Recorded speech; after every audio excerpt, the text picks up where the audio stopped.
Qui va là? Ah, c'est encore vous, amis aventuriers. Bienvenue à la taverne, l'endroit où il fait chaud et où tout le monde est beau. Même les orques. Allez, je vous ouvre.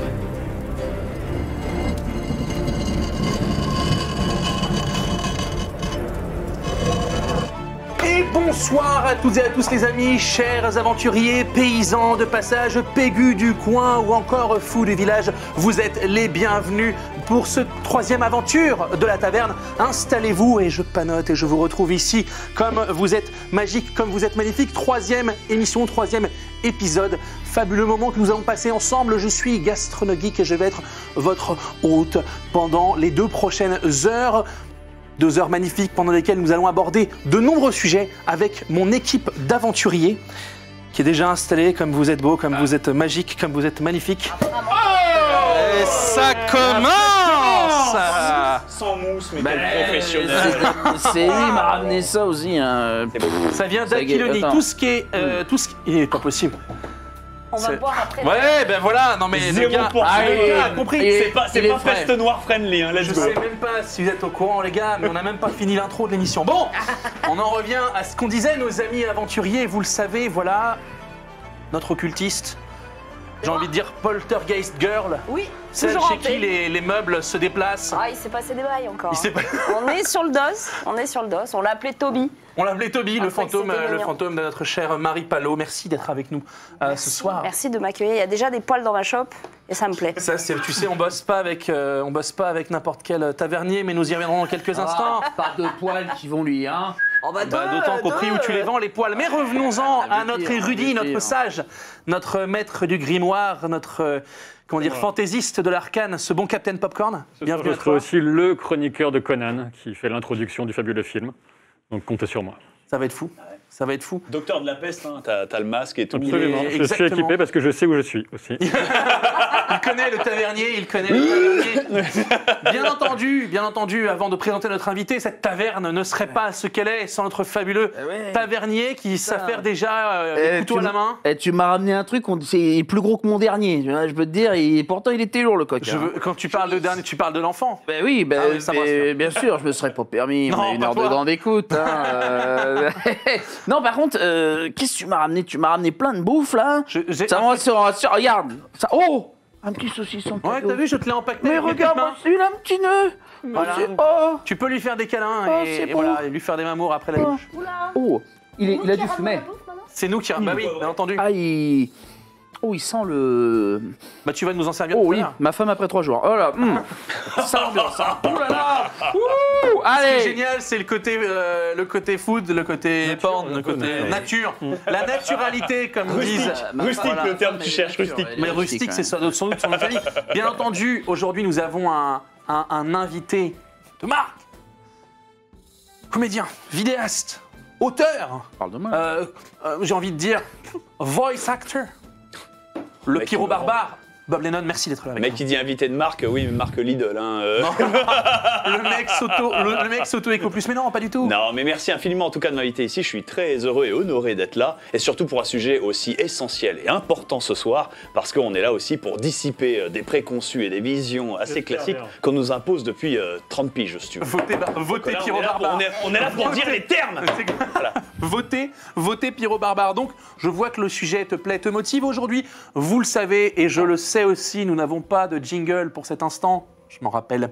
Et bien entendu, on aura la Gazette de la Taverne, les news La Bobine Goblin, le Palantir avec un invité fort intéressant. Vous verrez une bonne idée de notre aventurier et comment dire, et j'allais dire occultiste, bien entendu. Hein, c'est toi, mais sauf que c'est une idée du magicien. J'ai cherché Archimage, mais on m'a cantonné, Archimage, ça passe. on m'a cantonné magicien pour Archimage, l'instant. On ça verra. passe. À Fort d'Hiver, si t'as ramassé 2 trucs, que t'as jeté un sort ou 2 et que t'as tapé un dragon, normalement t'es archimage assez facilement. T'as la gapette. Si t'as allumé un feu avec du silex et un briquet, tu t'es un archimage, bon. toi. Let's go. Donc voilà pour le palantir, l'armoire au grimoire, les brèves de comptoir. Mais je te dis que je te ramène de la tambouille d'Aquiloni, je me fous pas de toi. J'ai envie de lire l'avenir là-dedans. Ah bah tu peux, hein. Oh, regarde-moi Tu comment peux. c'est gras là. L'avenir, c'est que tu vas choper un diabète, mon gars, mais il est magnifique. Ça, c'est déjà le cas. Mais le cholestérol en plus. Et, Ça va être bien, ça va être bien. Attends, Fais-nous-en de dirait belles Mordor. tranches. Fais-nous-en de belles tranches. Ça marche. C'est une carte vers le bonheur. Ça. On dirait Ah une bah carte là, du oui. Mordor, ouais, j'avoue. Là, exactement. Que me disent les esprits? Oui. On me dit à l'oreillette qu'il faut continuer. C'est assez faux, personne ne dit rien, j'improvise. Voilà. Bien entendu, la salle d'arcane, parce qu'on aime les jeux de mots et que ça va un petit peu parler jeux vidéo. Et bien entendu, les découvertes du sourceur. J'aime autant vous dire que ça va pas être la chronique la plus végane de l'année. Ça a parlé bagarre, ça a parlé tambouille, ça a parlé barbac. J'annonce, et bien entendu, nous finirons notre session du côté des bardes, avec notre tavernier qui sera là pour nous divertir encore plus que... voilà. Quelques petites animations. Il est déjà en train de faire chanter le saucisson. Hein, Ah, bah, vous allez en profiter. hein. Ça, là, regarde comment ça suinte. Là, Mais s'il y a- c'est un opéra, ça. Oui, on dirait moi après une journée de boulot. Quoi. Les amis, Ah, j'ai même. il est Oh, je dois avoir le micro. il est venu le temps d'entamer notre aventure Peut-être, du ouais. soir. Nous sommes partis pour la gazette de la taverne. Jingle, Ménestrel.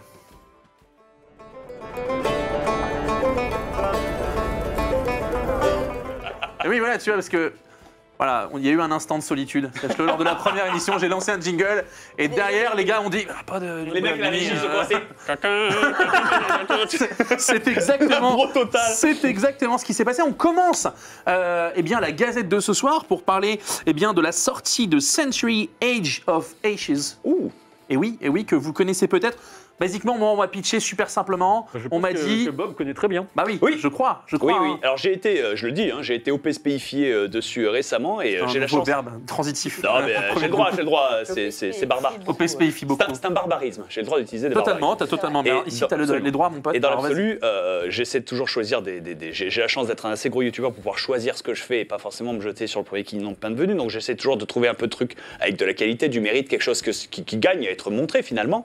Et non seulement, les visuels étaient vachement beaux, tu pilotes des dragons, basiquement, voilà, Ce qu'on exactement voit à montré à l'écran, l'écran. c'est assez chouette, c'est très beau.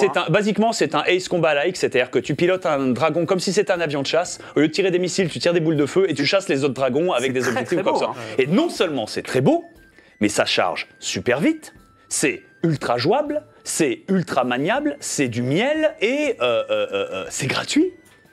Ouais, c'est une bonne Non, mais information. en plus, tu vois, et j'étais là, mais waouh. Et du coup, tu te poses la question, mais c'est quoi du coup leur moyen de financement, comment ils font? Quel est le business Le model? BS, notre barbarisme, le business model. Voilà. Le business model. En fait, c'est un peu comme dans Rocket League, il n'y a pas d'achat au skill, c'est pas du pay to win, c'est tout ce que tu peux acheter éventuellement, c'est des skins, c'est-à-dire du cosmétique purement visuel qui change rien, ni pouic. Le mec qui a joué 8000 heures aura le même dragon à piloter en termes techniques que celui qui a joué 10 minutes.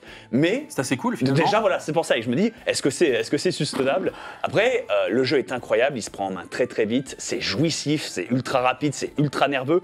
Honnêtement, comparativement, je sais que, en plus c'est un truc ici dans le lieu, ok, c'est très Rocket League-like, dans le sens où le principe du jeu est simple, les graphismes se suffisent. Influence Panzer Dragon et Rocket League. Voilà, absolument. Mais les graphismes se suffisent par rapport au jeu qui est proposé, mais il est rejouable à l'infini parce que tu t'éclates et tu fais 10 000 parties et tu réfléchis donc pas. cela. Tu perds 2 après-midi dessus. Sauf que voilà, il est gratuit, c'est ça qui est surprenant en plus derrière, et il compte sur la vente des cosmétiques pour pallier. C'est donc cela l'influence, cher Bob Lennon, car de par tes paroles et ces quelques mots que tu as prononcés, je sais ce que je vais faire les prochains jours. J'avais prévu de voir grandir mon fils, mais non, bonhomme, tu passeras avant mon avenir de dragonnier. Très, très, très sincèrement, pouvoir bouffer des jeux, Non, mais ça de se jeux, voit en plus, là, sans que déconner, tu- t'as vraiment, pas de force, il a là. popé et j'ai été plus qu'agréablement surpris. T'es là, mais la vache, mais c'est ultra quali. Donc c'est fou, je trouve ça, c'est rare de voir des jeux comme ça en 2021 popper. Vous vous y mettrez, Captain, tu trouveras peut-être le temps d'y aller. En tout cas, c'est un jeu qui te motive. Ouais, ça fait envie. J'aime bien des fois il y a du dragon, puis non, mais ça peut aller, le décor a l'air cool, puis le pitch fait envie, ouais, pourquoi pas. Souris clavier par contre. À mon humble avis, parce que si tu joues sur PC avec une manette, tu vas tomber contre des fous du DPI, tu vas pas comprendre si tu veux. Voilà, c'est ça. Voilà. J'embrasse. Tu sais, toi, tu as joué ton dragon, mais tu sais, t'es comme dans le film, t'es là, j'élève mon dragon, puis le mec il se téléporte, puis il arrive, voilà, c'est ça. Parce que moi, j'avais envie d'avoir une carrière de dragonnier. C'est Ok. ça. Je suis Jean-Loup Dracaris. Ok, d'accord. C'est cuit. Et toi, Marie, du coup? Ouais, moi ça me dit de fou. Déjà la semaine dernière, on avait parlé des dragons Ouais. et ça m'avait donné envie de regarder n'importe quoi qui touchait des dragons. Mais dragons bien faits. Ah non, tout type de dragon. Non, parce que par exemple, tu vois, moi qui adore les dragons, Ouais. tu vois Harry Potter?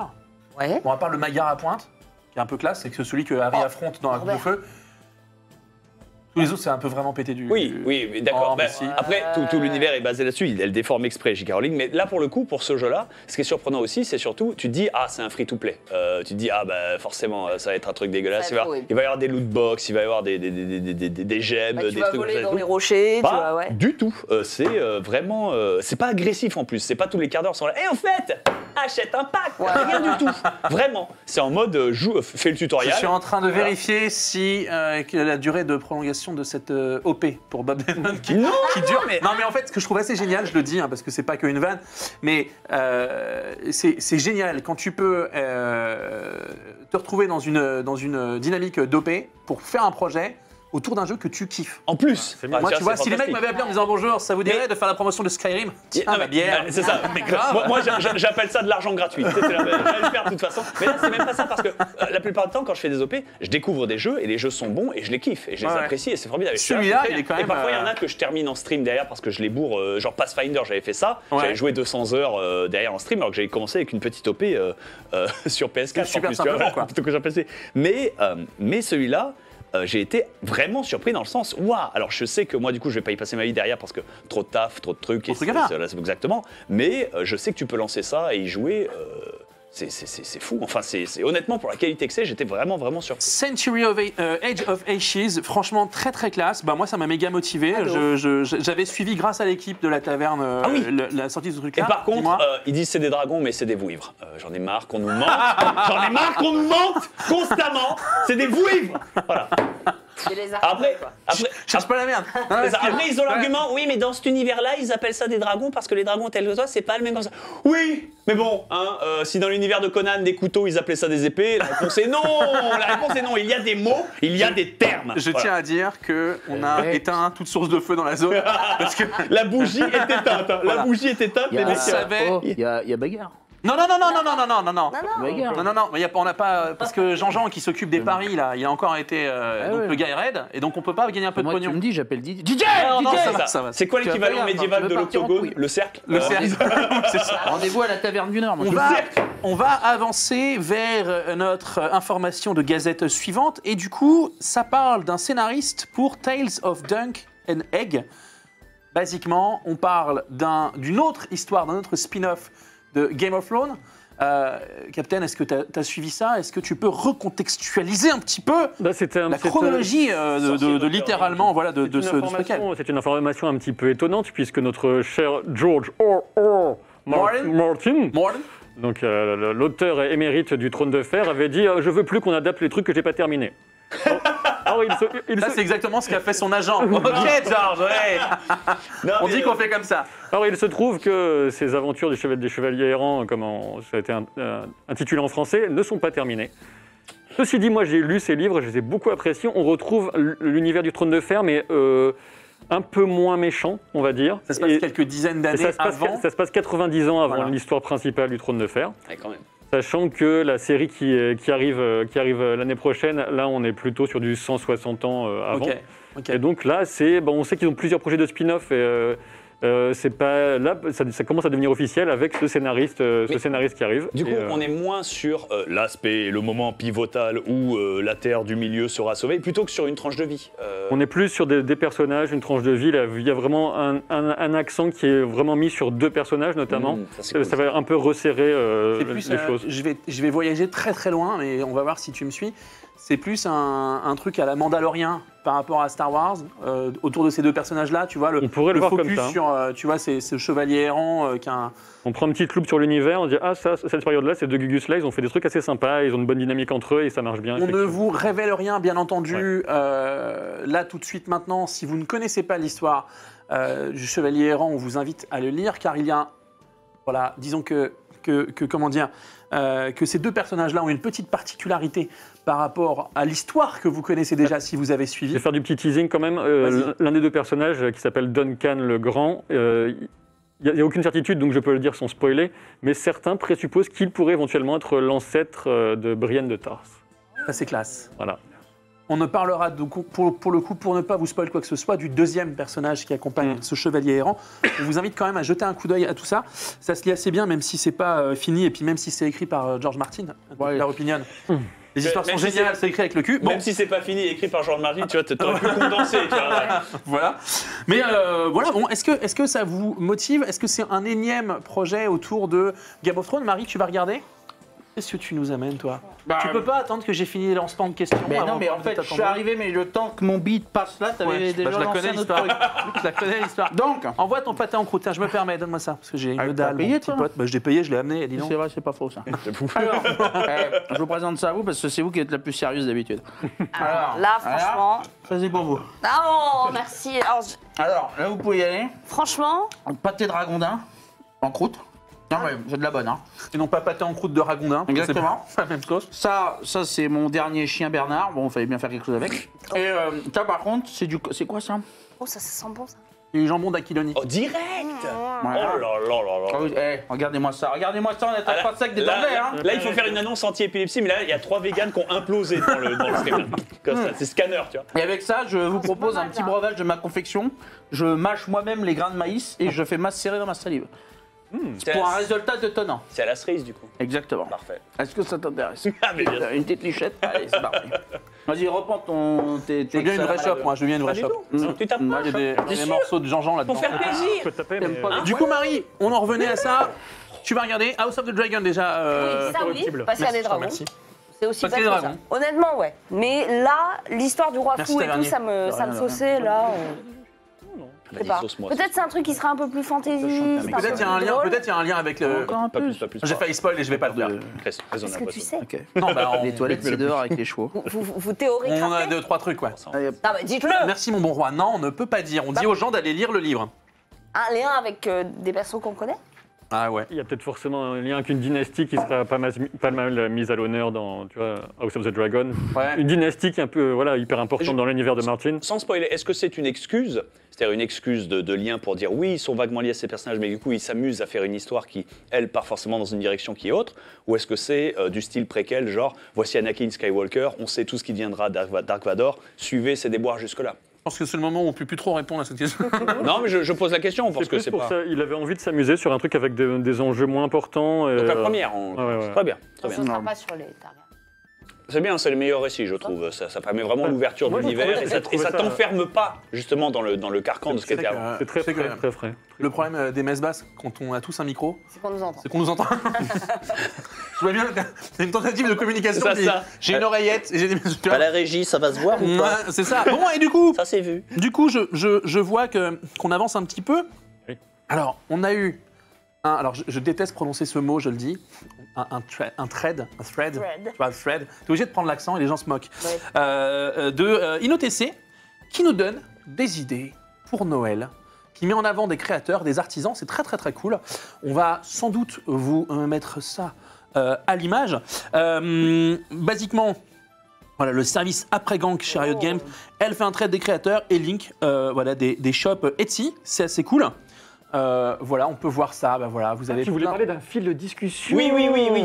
Mais j'ai pas osé l'interrompre parce que j'ai un trait et tout. machin. Tu peux dire fil aussi, hein, ça marche. Ouais, mais moi, j'ai des gars qui bossent à l'écriture. Il y a marqué Fred, donc je suis respectueux du travail qui a Non, mais été il fait. veut causer en saxon, il cause en saxon. Je voulais hein, si simplement je te troller, moi j'adore Et ça. tout à l'heure, tu as dit quasiment sustainable, mais en français. Ouais. Oui. Sustainable. Juste Est-ce que je t'ai repris? Et on l'a pas Je dit. suis un grand joueur de saxophone.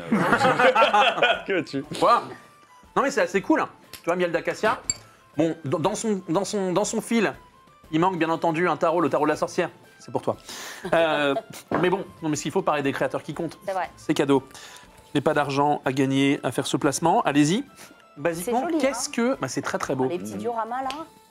Qu'est-ce que vous mettez dans votre liste de Noël, là, tout de suite, maintenant là De ce De ça thread. ou pas forcément, qu'est-ce que tu recommandes?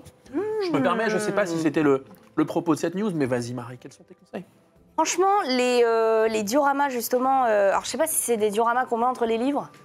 J'en ai cherché, c'est devenu Ah oui, je assez à les ai la vus. mode. Voilà. Comme les rues, vraiment les petits Voilà. dioramas que tu mets en cale-bouquin dans la bibliothèque. Ouais, c'est beau. Et j'ai envie d'en trouver qui sont vraiment focalisés sur le Japon.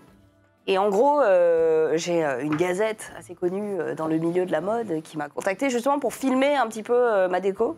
Il n'y a que des cartons en ce moment dans ma taverne, mais du coup, ils aimeraient filmer. Et j'ai envie de faire une belle déco dans ma bibliothèque, donc j'y pense. Et je Et pense donc que tu je vais penses à mettre ça Ouais. sur ta liste de Noël. Et ils font un diorama de tapiole. Et c'est totalement ça. C'est totalement ça. D'ailleurs, en parlant de bouquins, là, Dis-moi. peux m'expliquer ce que c'est que ce bordel là-bas hein Bah oui, je le rangerai après. Ouais, parce que. Mais je viendrai même le récupérer au moment où on en parlera, tu verras. Ça, le bordel, c'est le goupil. À côté, c'est mon bouquin. Voilà. C'est dit. Vraiment, tavernier, je suis navré. Soit on transmet ça à mes autres aventuriers, soit ça repart en cuisine. Oh, c'est bon. Mais c'est ça. impossible. Je suis censé être le gars qui parle, je suis le gars qui. Tu vois, c'est pas possible. Bah, faut déguster, c'est normal. T'as On va payé pour, déguster. hein. Bon alors Bouffe, mon gars. Bah ouais. Je me la laisse, mais. Captain, il y a quoi sur ta liste de Noël? Qu'est-ce que tu nous conseilles à Noël? Enfin, moi, j'ai bien envie de mettre la main sur le Silmarillion nouvelle version illustrée. Ah oui, d'accord. Classique, Tolkien. Gros tome, quand tout même. ça. Dis Ouais. monsieur. Parce que moi j'ai la vieille version avec une illustration qui ressemble à rien du tout sur la couverture. Des mecs, il a fait l'illustration sans connaître le texte, on comprenait rien. Ça arrive. Hein. Et là, la version illustrée, ça a l'air beaucoup plus cool. Et puis peut-être un petit livre dont vous êtes le héros, un petit livre-jeu, c'est pas impossible. Oh là là, les transitions, C'est fort, mais c'est un peu tôt. C'est du teasing, voyons. Non, mais oui, c'est du teasing, c'est du très très bon teasing. Alors, bien entendu. Hey, t'as vu la croupe de celle-là Arrête, mais il est pas possible. Cherche-nous le le module 30, s'il te plaît. Celle-là, elle est bien. 30, c'est 3 et 0. Comme à chaque fois que tu me demandes. Absolument. Ah ouais. Tu veux ma liste de Noël du coup? Bah, je veux bien ta Eh liste ben, de Noël. je conseillerais des livres, parce que c'est toujours agréable de lire, surtout quand on est au calme ou alors quand on est parti en famille et que du coup on se retrouve dans la baraque à mamie pendant 3 week-ends et que du coup tu cherches une activité, tu peux pas brancher la console, t'as pas envie de passer non plus toute ta vie sur un portable, t'as envie de te mettre au chaud et Et bien. t'as pas envie de leur parler. Je dirais des livres et côté livre, au contraire, je dirais pour rester cohérent avec tout ceci, de lire les bases qu'il y a beaucoup qui manque malheureusement à beaucoup de gens sur cet aspect.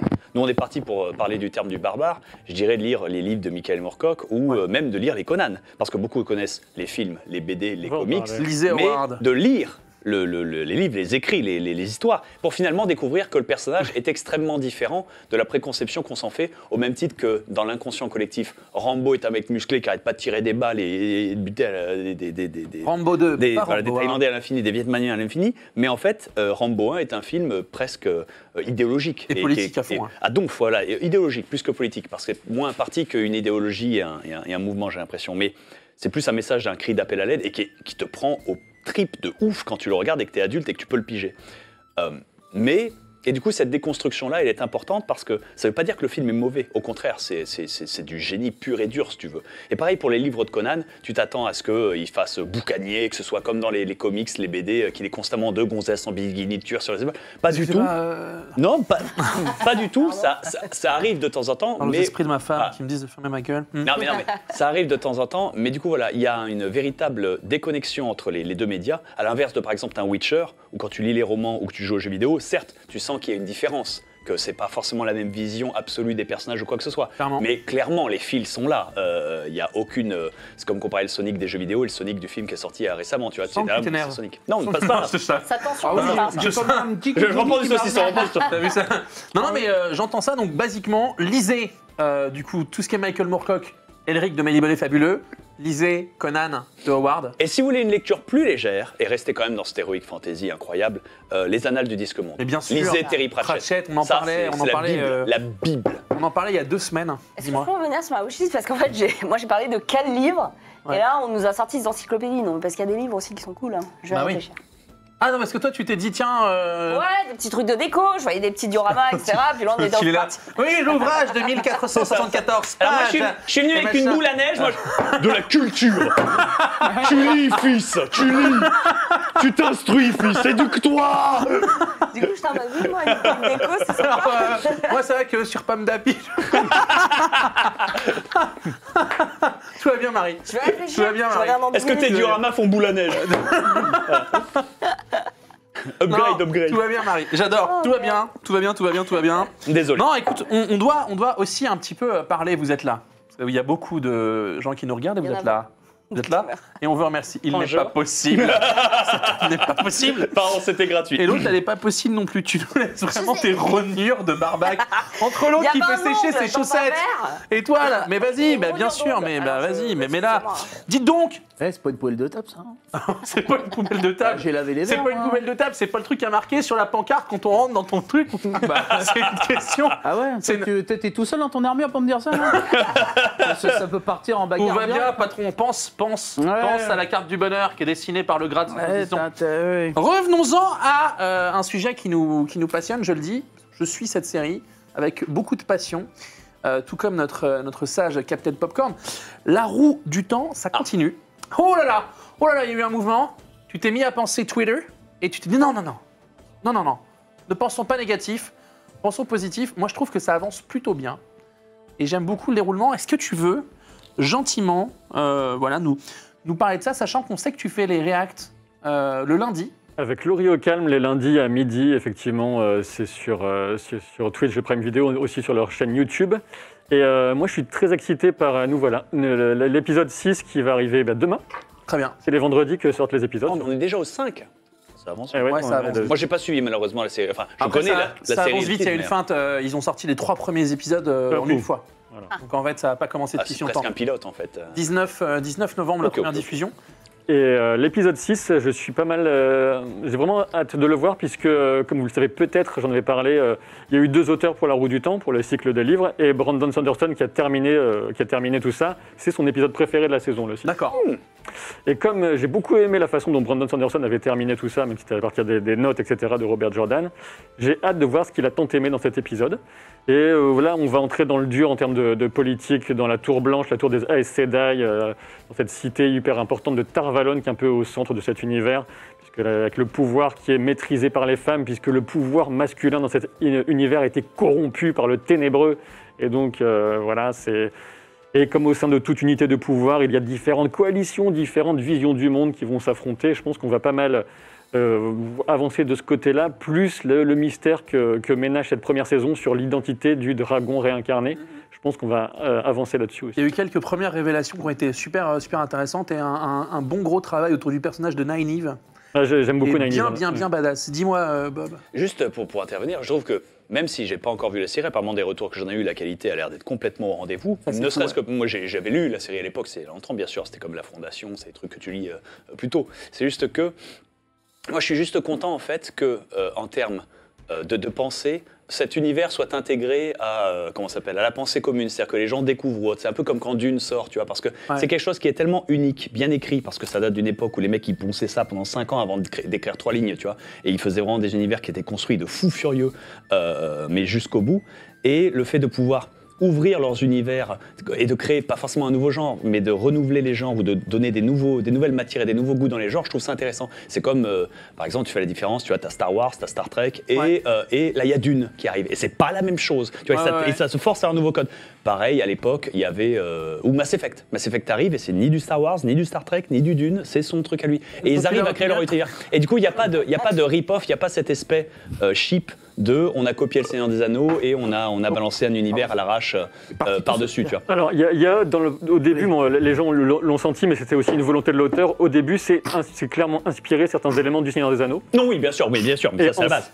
Et ensuite, ça vraiment, c'est un univers à part. Et pour beaucoup de gens, la Roue du Temps, c'est vraiment le lien, le trait d'union entre la fantasy classique et la nouvelle fantasy. Ouais. Absolument. Mais moi, je suis juste content que du coup, boum, un nouvel univers arrive. Tu me demandais un peu ce qu'il y avait en production value, et moi, je trouve justement que il y a un côté cosmétique qui est vraiment propre à la prod Prime et tout ça. Ça marche assez bien, c'est assez beau, c'est assez bien fait.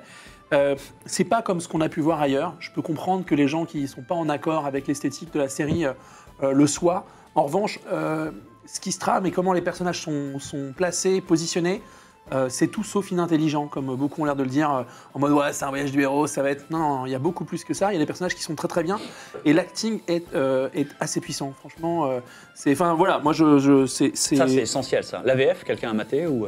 Ouais, on a eu Laura Blanc, on a reçu Laura Blanc qui fait la voix française de Rosamund Pike, donc le premier rôle, enfin l'un des rôles majeurs, je dirais, de la série. Elle est très bien faite, elle est très bien pensée, c'est très bien casté. Non, franchement, moi, comme j'ai l'habitude de dire, mangez-en. Solide sur 20. Voilà, solide sur 20. Voilà, solide sur 20. Non, mais moi, il y a bien entendu, il faut qu'on soit honnête, il y a par moments des incompréhensions, des défauts de rythme, je dirais, à titre purement personnel.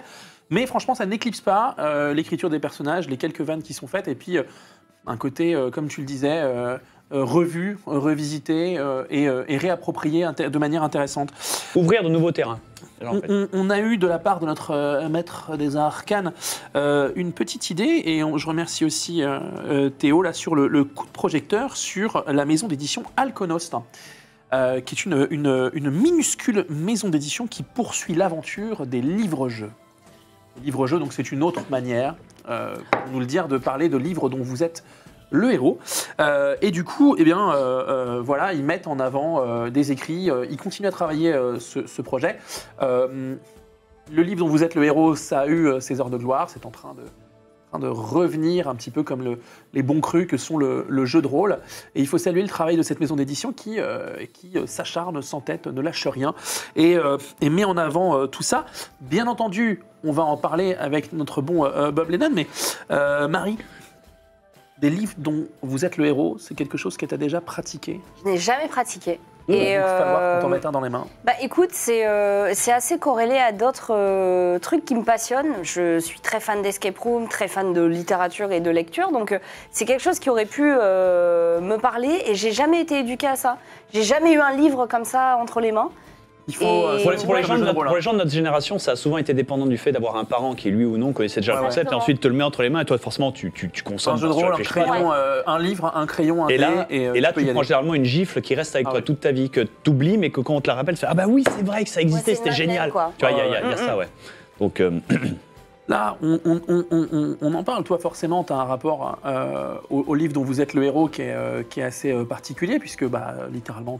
Même si j'ai pas le droit de le dire, parce que la marque est déposée par Gallimard, si tu veux. Donc moi, je parle... Toi, tu as le droit de faire l'erreur. Moi, j'ai le droit de te reprendre dessus en disant bah non. T'as pas de rapport avec le livre dont vous êtes le héros? T'en as forcément fait. C'est une marque développée. Oui, si, par contre, si, oui. Ce dont je te parle. Quand je te parle de rapport, c'est-à-dire que c'est ton lien à la lecture. Avec, bien évidemment, les classiques loup solitaire, les classiques sorcellerie, les classiques... Des grands classiques qui sont communs par la totale, qui sont très médiévaux, high fantasy.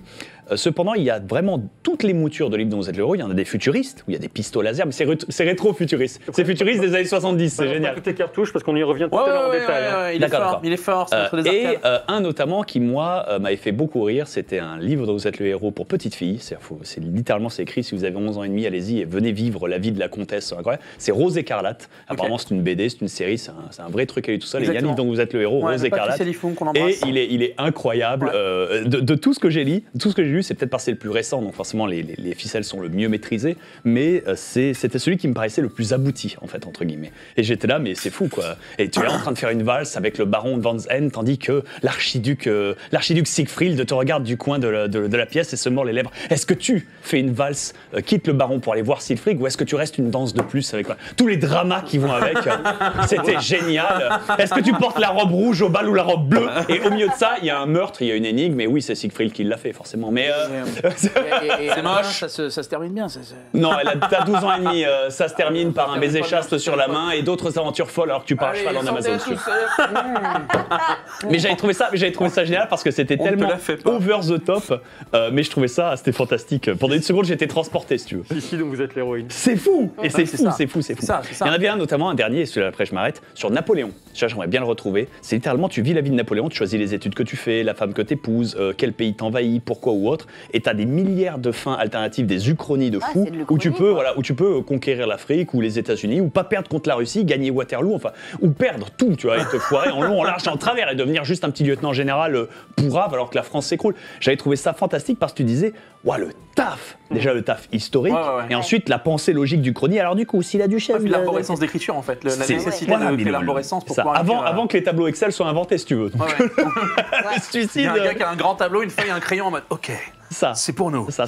On te mettra ça entre les mains. Moi, j'ai eu la chance d'avoir un libraire dans la ville où j'ai grandi, à Châtillon, qui adorait ça, et qui donc en vendait, et qui donc les recommandait. Et qui savait les vendre. Oui, en vrai, oui, mais fondamentalement, quand on a dans ta librairie, c'est pas trop dur à vendre. C'est-à-dire qu'en fait, moi, je voulais faire du jeu de rôle, mais mon équipe était déjà montée, donc du coup, les gars, ils jouaient déjà, et tu pouvais pas t'incruster. Par contre, le livre dont vous êtes le héros, un crayon, un bouquin, un dé, tu peux jouer en solo. Et c'est très très cool. Il y a des versions livre dont vous êtes le héros, moi j'en possède, que j'ai... Je te le dis, j'ai racheté ça pour une bouchée de pain en brocante, ça vaut hyper cher. C'est les versions coffret boîte avec les maps et tout pour jouer à 4. Ah oui. La vieille m'a dit dis donc, j'ai retrouvé ça dans mon garage. Je pense que je lui dis moi je vous le prends pour 5 €. Franchement c'est génial. La meuf était en mode ah bah nickel, c'est le petit qui va être content. Toi t'es là merci madame. Tu vois, j'ai ramené ça, mon rep m'a regardé comme quoi tous les vols ne sont pas forcément à l'étalage. Elle a pris de l'argent. Elle était contente. Et ça, c'est quand même deux choses. Mais c'est ça le plus important. quand t'es libraire, quand t'es parent, quand t'es libraire, c'est facile de vendre ça à un gamin. Parce que même un gamin qui n'aime pas forcément la lecture, parce que lui fait faire un truc, tu lui dis, hé gamin, est-ce que tu veux choisir ton histoire, décider si oui ou non, c'est toi qui vaincras le dragon ou mourras pitoyablement. Moi, tu j'ai vends un ça libraire comme un comme jeu ça. vidéo si tu veux. Non, on l'a pas vendu comme Non, ça. mais alors, attends, il se passe deux choses. C'est-à-dire que soit t'es ouvert d'esprit Ça fait peur. et tu lui achètes tout ce que tu veux, soit t'es fermé d'esprit et tes darons lui envoient la police. Tu vois, il y a deux manières de voir. Est venu le moment pour nous d'aborder la bobine gobeline. J'essaie de soigner mes lancements. Jingle, Ménestrel.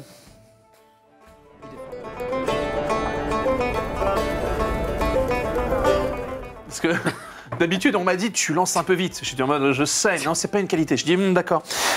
Donc aujourd'hui, la bobine gobeline, on va aborder, on va dire, l'archétype du barbare tel que le monde le connaît. Le muscle, le musc, la graisse, les cheveux et, j'ai envie de dire, le petit shorty. On va parler Conan le barbare avec notre maître des arcanes, Captain Popcorn. Introduis-nous rapidement l'œuvre. And unto this Conan. L'introduction. J'ai la musique, j'ai la Bien musique. sûr. On va en parler de la musique de Basile Polidoris. C'est un peu son magnus opus, de toute façon, cette musique. C'est vrai. Alors déjà, j'ai envie de parler, puisqu'on est quand même dans une émission, l'air de rien, qui parle de fantasy, je vous le rappelle. Ça se voyait, je pense, jusqu'à présent, mais je le rappelle. Et la fantasy se décline en sous-genres, généralement, et on peut dire que en 1967, il y a un monsieur qui a fait beaucoup de bien et beaucoup de mal à Conan, qui s'appelle Lion Sprague de Camp, qui a inventé le terme Heroic Fantasy, mais je vais lui préférer le terme Sword and Sorcery. Sword and Sorcery, merci. Voilà. C'est ça que j'allais dire, parce que depuis tout à l'heure, je me retiens, il est en train de parler de fantasy, de Conan, il est en train de parler de fantasy. J'étais en pleine fusion du réacteur, si tu veux. Mais je bois, mais on a quand même le droit aussi de parler d'Heroic Fantasy, puisque l'Heroic Fantasy, c'est avec un héros puissant qui va mener des aventures incroyables, mais Sword and Sorcery, c'est plus classe, de toute façon. C'est plus tous les dérivatifs de Conan qui tapent dans l'Heroic Fantasy, alors que Conan est vraiment dans le Sword and Sorcery. Justement, c'est du fait de Sprague de Camp qui a commis plein de dérivés, il s'est réapproprié l'œuvre, mais on va revenir. Commis des crimes. Il est mort, le gars, ou pas? J'espère pour lui. Parce que sinon, on le retrouve. Pour les termes. Oh la vache. Voilà. Puis au bout, tant pis. Voilà. Je laisse ça. J'allais cette vanne. Si tu veux, je la prends. Y a pas de problème. J'assume complètement. On y va. Le cercle demain à 8h. C'est ça. Donc Conan, 1982, John Milius, qui va nous sortir un film qui sera décrit par Le Masque et la Plume à l'époque comme Conan le Barbant, qui est resté célèbre contre-pétri avec Conan le Barbare. Les contre-pétris savent en faire. Voilà, je ne vais pas présupposer de la capacité du Masque et la Plume à discerner ce qui est la bonne culture et la mauvaise. Non, mais il était critique et humoriste malgré lui, voilà. On rigole. Connard le Barbant, c'est pas mal. À l'époque, ça a fait marrer les mecs. Tu vois, c'est le time. Bon. C'est pas mal. Et donc voilà, on va suivre l'épopée. Donc évidemment, c'est l'adaptation, c'est inspiré par l'œuvre de Robert Irvin Howard. On va y revenir tout à l'heure. Mais donc c'est un film avec Schwarzenegger, le film qui a propulsé Schwarzenegger sur la scène internationale. Non mais le film qui a propulsé Schwarzenegger au poste de gouverneur de Californie. Le film qui a propulsé Schwarzenegger avec les deux, c'est tout. Voilà, bien sûr. C'est vrai qu'il avait fait Arnold. Je te remercie. Il avait fait Arnold à New York, non? Il avait même pas fait ça. Mais des trucs chelous. Enfin, il avait fait des trucs qui n'avaient pas eu de succès. Non. Effectivement, il avait fait Cactus Jack. La course au jouet. Non, ça c'était après. Si vous connaissez pas Cactus Jack, vous allez vous marrer. Je crois qu'il jouait Hercule à New York aussi, un truc comme ça. Bien après. Et donc, outre Hercule à New York, donc là, il était propulsé. Il faut savoir, petite anecdote rigolote, c'est que Schwarzenegger, aussi monstrueusement musclé qu'il soit dans Conan, avait dû perdre du muscle pour le rôle, puisque sinon il était trop musclé pour manier l'épée, et il s'était beaucoup entraîné à manier l'épée. Il était déjà Mister Univers à l'époque, il me semble. Oui, bien sûr, il avait été Mister Olympia, etc. Voilà. etc. Le mec, il cherchait les grades, tu sais. On a quoi au-dessus de l'univers? On a Galaxy, mais c'est chiant. Et il avait 2 doctorats à côté. C'est ça qui est incroyable. Il avait 2 doctorats, biceps droit, biceps gauche, bac plus 16. Le mec, il est docteur. À savoir qu'à ce jour, l'image qui vient de passer, à ce jour, selon mon ex-entraîneur de sport ou autre, Arnold Schwarzenegger a les plus beaux pectoraux de la race humaine. Oui, souvent il est réputé pour ça, effectivement. Parmi les culturistes. Voilà, c'est ça. Sujet qui fondamentalement maître des arcanes, rappelons-le, t'intéresse quand même grandement. Oh, vaguement. Mais donc, ce qui est assez amusant avec ce film, c'est que le scénario de base, il y a eu un début de scénario par Oliver Stone, qui est d'un bord politique assez différent, voire diamétralement opposé à celui de John Milius, même si c'est difficile de le positionner aussi, John Milius, ce qu'il a dit de lui-même, qu'il était un petit peu dans le côté zen, mais le côté aussi on fait péter toutes les lois, etc. Donc difficile de le positionner. Mais certains y voient l'homme surpuissant, le surhomme nietzschéen, etc. Et le film commence avec tout ce qui ne vous tue pas ne vous rend plus fort. Sachant que la véritable citation de Nietzsche, c'est à l'école de guerre de la vie, ce qui ne vous tue pas ne vous rend plus fort. Je vous laisse ça pour votre culture, justement. Oui, et donc il fait la différence entre toi qui te pètes une jambe et les souffrances qui te permettent de grandir et d'avoir de la maturité. Un peu plus subtil. Alors que la phrase sortie sur Facebook ne fait pas cette différence-là, et forcément. Et donc Conan le Barbare, pour moi, c'est vraiment un excellent film. Je l'ai vu plusieurs fois, il repassait plein de fois à la télévision quand j'étais petit, tout ça. Donc gros kiff. La musique, elle n'est pas pour rien. Hein. Je l'ai dit, c'est Basile Poulet-Doris, qui a ensuite travaillé avec Verhoeven. Paul Verhoeven pour Robocop. Avec Robocop et La chair et le sang, un film qui n'est pas de la fantaisie, mais une fiction historique. Un très bon film, je vous recommande si vous n'avez pas vu La chair et le sang. Et on peut parler, comme de toute façon Bob qui avait commencé à en parler, des différences entre les écrits de Robert E. Howard et le film, puisqu'on est un peu parti vers une caricature à partir du film, à partir des comics Conan, puisque Marvel avait sorti pas mal de comics, beaucoup de comics Conan, de ce gros héros un peu brutal, barbare, un peu simplé. Ce qui nous vient d'ailleurs, en fait, il faut quand même aussi y revenir, de la notion même, le terme de barbare. Parce que le terme de barbare, dans notre culture, il existe depuis très longtemps, depuis même avant l'Empire romain, mais les Romains l'utilisaient bien sûr pour distinguer les gens qui allaient menacer leur territoire. Les étrangers, en fait, basiquement. Et même les étrangers qui étaient situés dans une région assez précise. Il n'y avait pas les barbares du Sud, les barbares de l'Est. C'est comme traiter les Saxons de Saxons, si tu veux. On parle d'un peuple spécifique, ou là d'une région de peuplade spécifique. Les Gaulois étaient des barbares à une époque. Puis à un moment, ils ont arrêté d'être des barbares parce qu'on leur a mis les Romains ont mis des gifles jusqu'à ce qu'ils se rangent. C'est ça, en fait. Je suis en train de repenser à des mecs. Ce qui fait que. Alors on arrête d'être un barbare maintenant. On se met à parler latin. C'est ça. Tu dis qu'est-ce qu'on a dit? On met des colonnes là. Vénère Zeus. Vénère Jupiter, pardon. Et du coup, la logique, c'est que oui, mais le terme de barbare, comme on le visualise dans Donjons et Dragons, c'est-à-dire le mec campagne ou autre, a été principalement carré par le film de Conan. C'est pour ça. Mais du coup, c'est marrant parce que le film de Conan, lui, essaie de donner des leçons qui sont passées au-dessus, bien évidemment, de l'inconscient collectif, qui n'en ont reconnu que la pure superficie, enfin pas la superficie, mais la pure surface et la pure couche. C'est-à-dire qu'eux, ils ont retenu homme fort en slip good, parce que lui, homme fort, parce que lui gagnait, lui forcément avoir raison, lui forcément être juste, être droit, là où en fait c'est un film d'une tranche de vie qui t'explique qu'au contraire, c'est pas politique, mais c'est un film idéologique qui t'explique en fait les failles de certains modes de pensée et qui est par contre complètement en ligne avec les écrits de Howard sur Conan, qui est anti-civilisationnel à donf. Tu oublies James Earl Jones avec la frange. Hein. Oui, bien sûr, mais attends, il est anti-civilisationnel à donf. Pas parce qu'il est anti-civilisationnel, il est anti-civilisationnel qui devient trop gros et du coup génère une autodécadence qui va, comment dire, manquer aux règles de l'honneur. Le meilleur exemple que je peux donner, c'est dans un des récits de Conan. Il est avec un de ses potes, il est à la taverne et tout, puis son pote se lève, se tire, et là il y a des gardes qui débarquent et disent ton pote il est recherché, où est-ce qu'il est parti? Dis-nous, à vous, balance ton pote. Et lui il dit mais moi je balance pas mes amis, ça se fait pas, jamais, j'ai mon honneur, allez vous faire foutre. Et Conan, littéralement, les gardes le chopent et le traînent jusqu'en tôle, et il ne comprend pas. Et parce qu'il souhaite pas forcément se battre contre toute la garde de la ville, il se laisse faire. Il se dit, c'est un des rares moments dans le bouquin où il se dit, voyons jusqu'où ça va. Il se fait traîner devant un juge, le juge lui dit, mais vous êtes en train d'être en complicité, machin. Et lui, il explique au juge sans comprendre, mais je ne trahis pas mes amis, monsieur le juge, ça se fait pas. Jusqu'au moment où ils se disent, bon ben, nique la civilisation, c'est de la merde, il met des gifles et il se tire. Il vole un cheval et il se casse, tu vois, voilà, dans le sens où... Il reste tout le monde, voilà. En fait, c'est presque une question de la civilisation face à l'animalisme, mais sans pour autant enlever l'humanité. C'est l'animalisme humain, mais en restant dans l'humain. C'est-à-dire Après, dans la version du film, tu vois, Conan, il fait son programme fitness en étant un esclave, hein, fondamentalement. Il est complètement déshumanisé. Non. La meilleure scène pour ça, au contraire, dans cet animalisme humain, c'est-à-dire la meilleure scène, c'est qu'à un moment, Conan, il est esclave, il est en train de lire dans sa cage, tu vois, les pépères, et là, il dit, et on lui apporta les meilleures femmes. Et là, on lui jette une petite midinette qui est complètement terrifiée au bord de la salle, clairement pour que Conan la déglingue, parce que c'est comme ça, ils font des reproductions d'esclaves, tu vois. Non mais pour ça. Et en fait, la première chose que fait Conan, il se lève doucement vers la meuf, il la rassure, il lui met une peau pour la réchauffer, machin, et il l'allonge tout doucement. Et ensuite, tu sens que derrière, il lui fait l'amour comme une bête, en long, en large. Mais d'abord, cette humanité, ce fait de, je te comprends, la situation est telle que ça va se passer, mais ça n'a pas à mal se passer. Cette humanisme, cette volonté de constamment tendre la main, mais jamais plier le genou. On a retrouvé un peu avec Daenerys.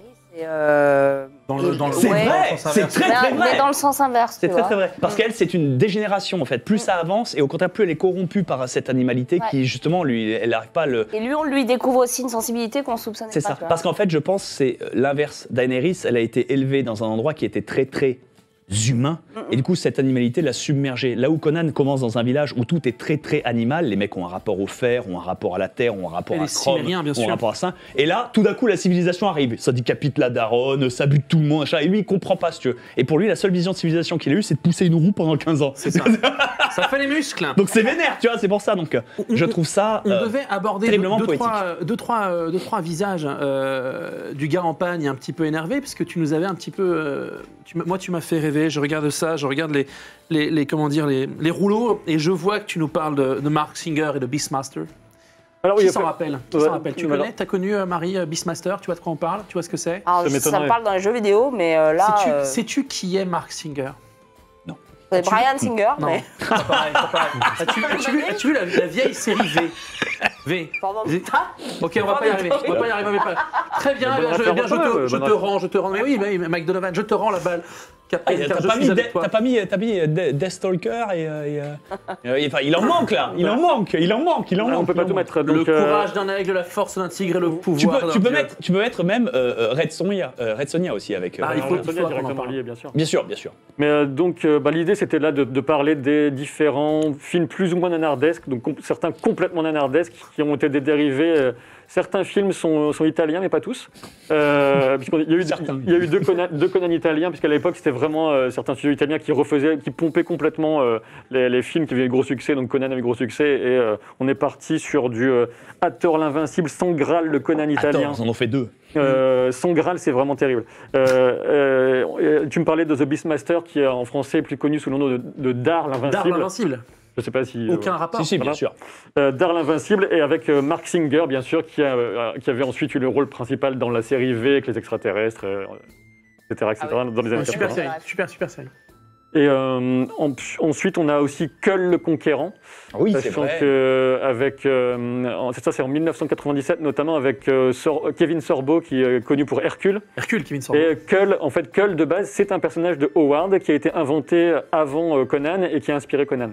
D'accord. Il faut le savoir quand même. Qui lui se place à la période, à l'époque de l'Atlantide, sachant que Conan, lui, c'est entre la submersion de l'Atlantide et le début de l'ère historique vaguement connue. Où l'Aquilonie a dominé l'équivalent de leur Rome, si tu veux. Merci, cher. Par contre, il n'a pas parlé de Time Barbarian, c'est ça, ce mec. Il y a un paquet de trucs dont on n'a pas parlé. Il y a des tas de Et j'ai peur. Par contre, en tout cas, si vous voulez faire une petite soirée Conan le Barbare, vous avez vu, j'ai de la peau de bête là. Vous pouvez.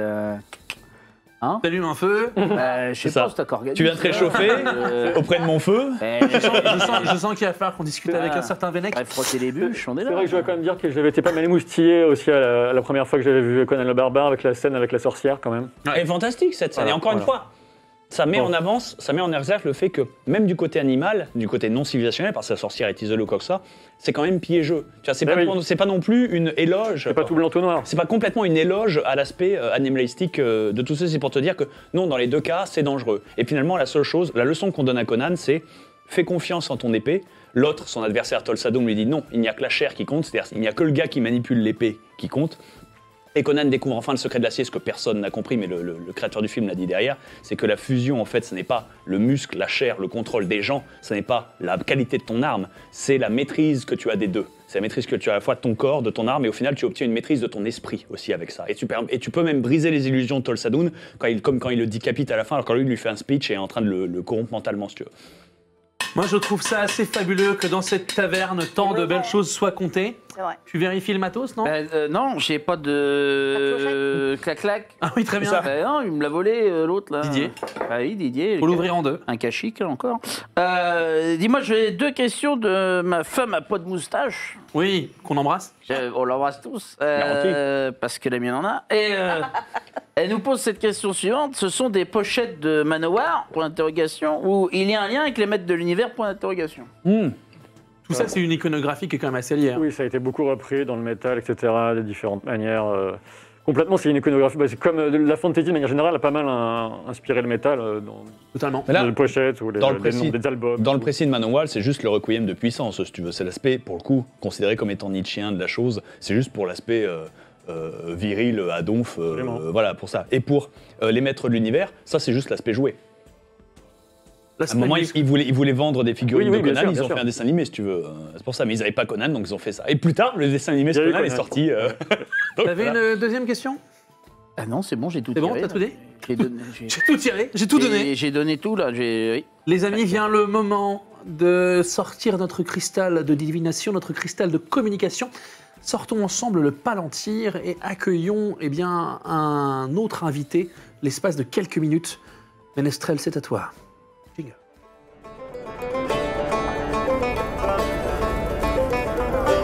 En fait, c'est quand j'ai des boules, l'autre fois, il s'est passé des trucs. Les termes. On revient sur la soirée quand même, là. On revient sur la soirée boule. Voilà. Alors, le Palantir, aujourd'hui, nous avons le plaisir d'accueillir Benjamin de la chaîne Entrée en lice. Est-ce que tu nous entends, Benjamin? Oui, je vous entends. C'est hésitant. Oui. En direct de Monte-Carlo avec 3 secondes de lag. Ouais.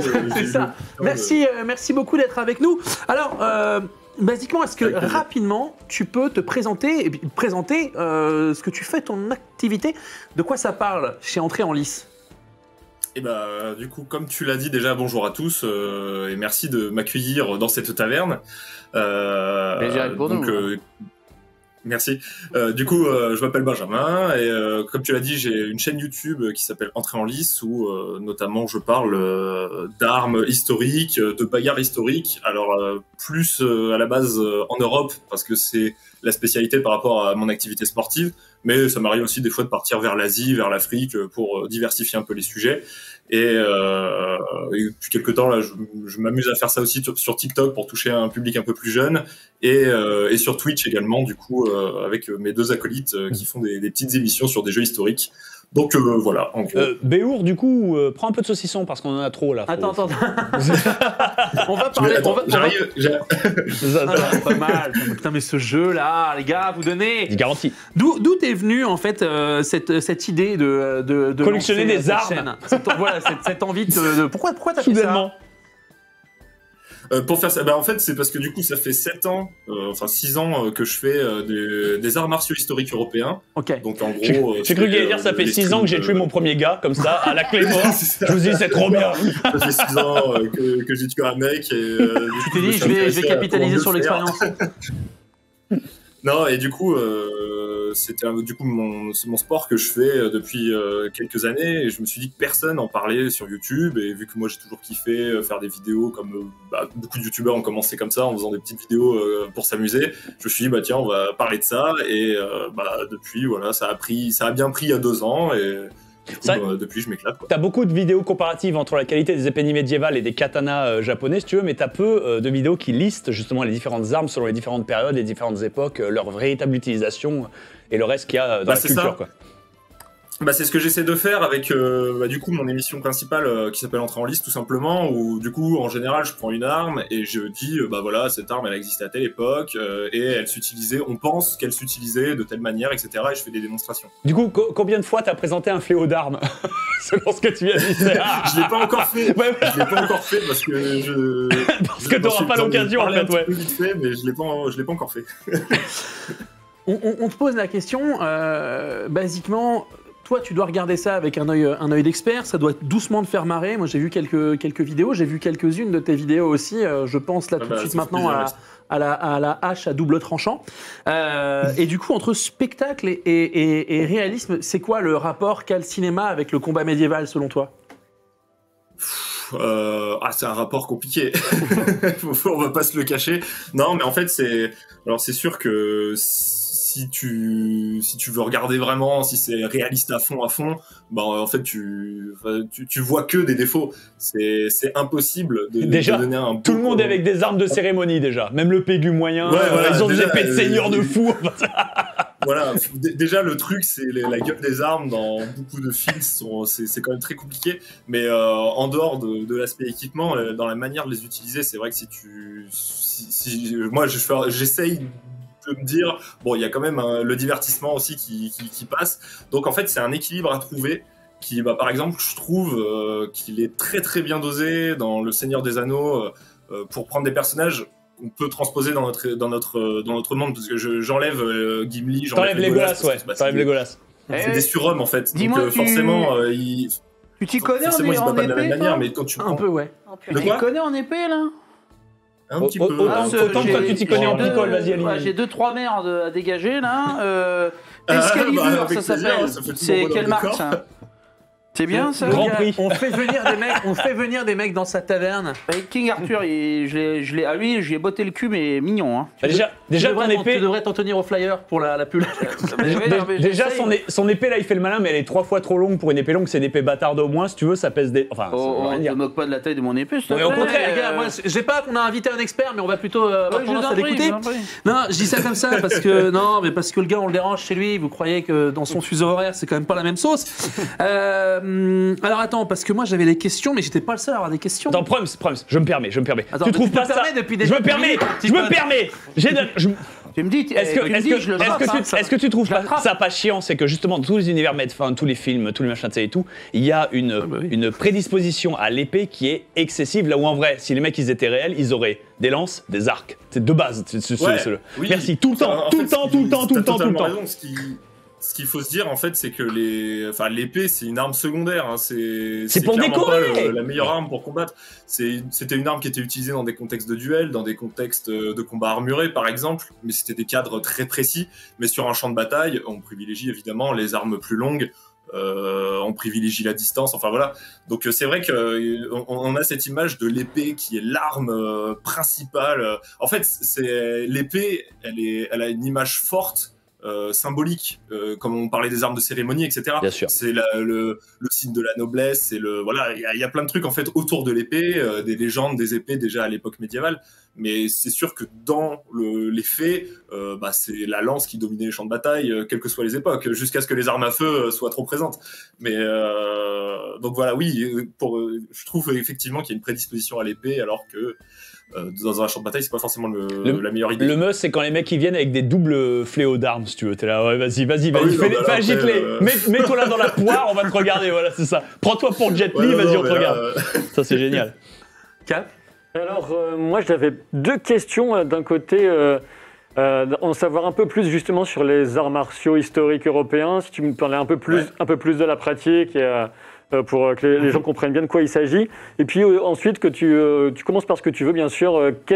À part les Seigneurs des Anneaux, pour toi, c'est quoi les meilleurs combats à l'arme blanche, que ce soit en cinéma ou en série? On peut parler de série aussi. Ce qui t'a le plus convaincu, pas forcément ce qui va être le plus proche des traités médiévaux, tout ça, mais ce que toi qui te plaît. Bien sûr. Alors déjà, les AMHE, pour expliquer très rapidement, donc oui, on dit arts martiaux historiques européens, mais je vais dire AMHE pour aller plus vite. C'est tout simplement en fait essayer de retranscrire dans une pratique moderne l'utilisation des armes anciennes. Donc avec un peu de chance, on a retrouvé des traités d'armes écrits par des maîtres d'armes, notamment entre le XIVe et le XVIe siècle. C'est ceux qui sont les plus populaires en tout cas dans le milieu. Et du coup, là où il y a un maître d'armes qui nous explique avec ces mots qui sont parfois pas forcément très clairs comment se servir d'une arme.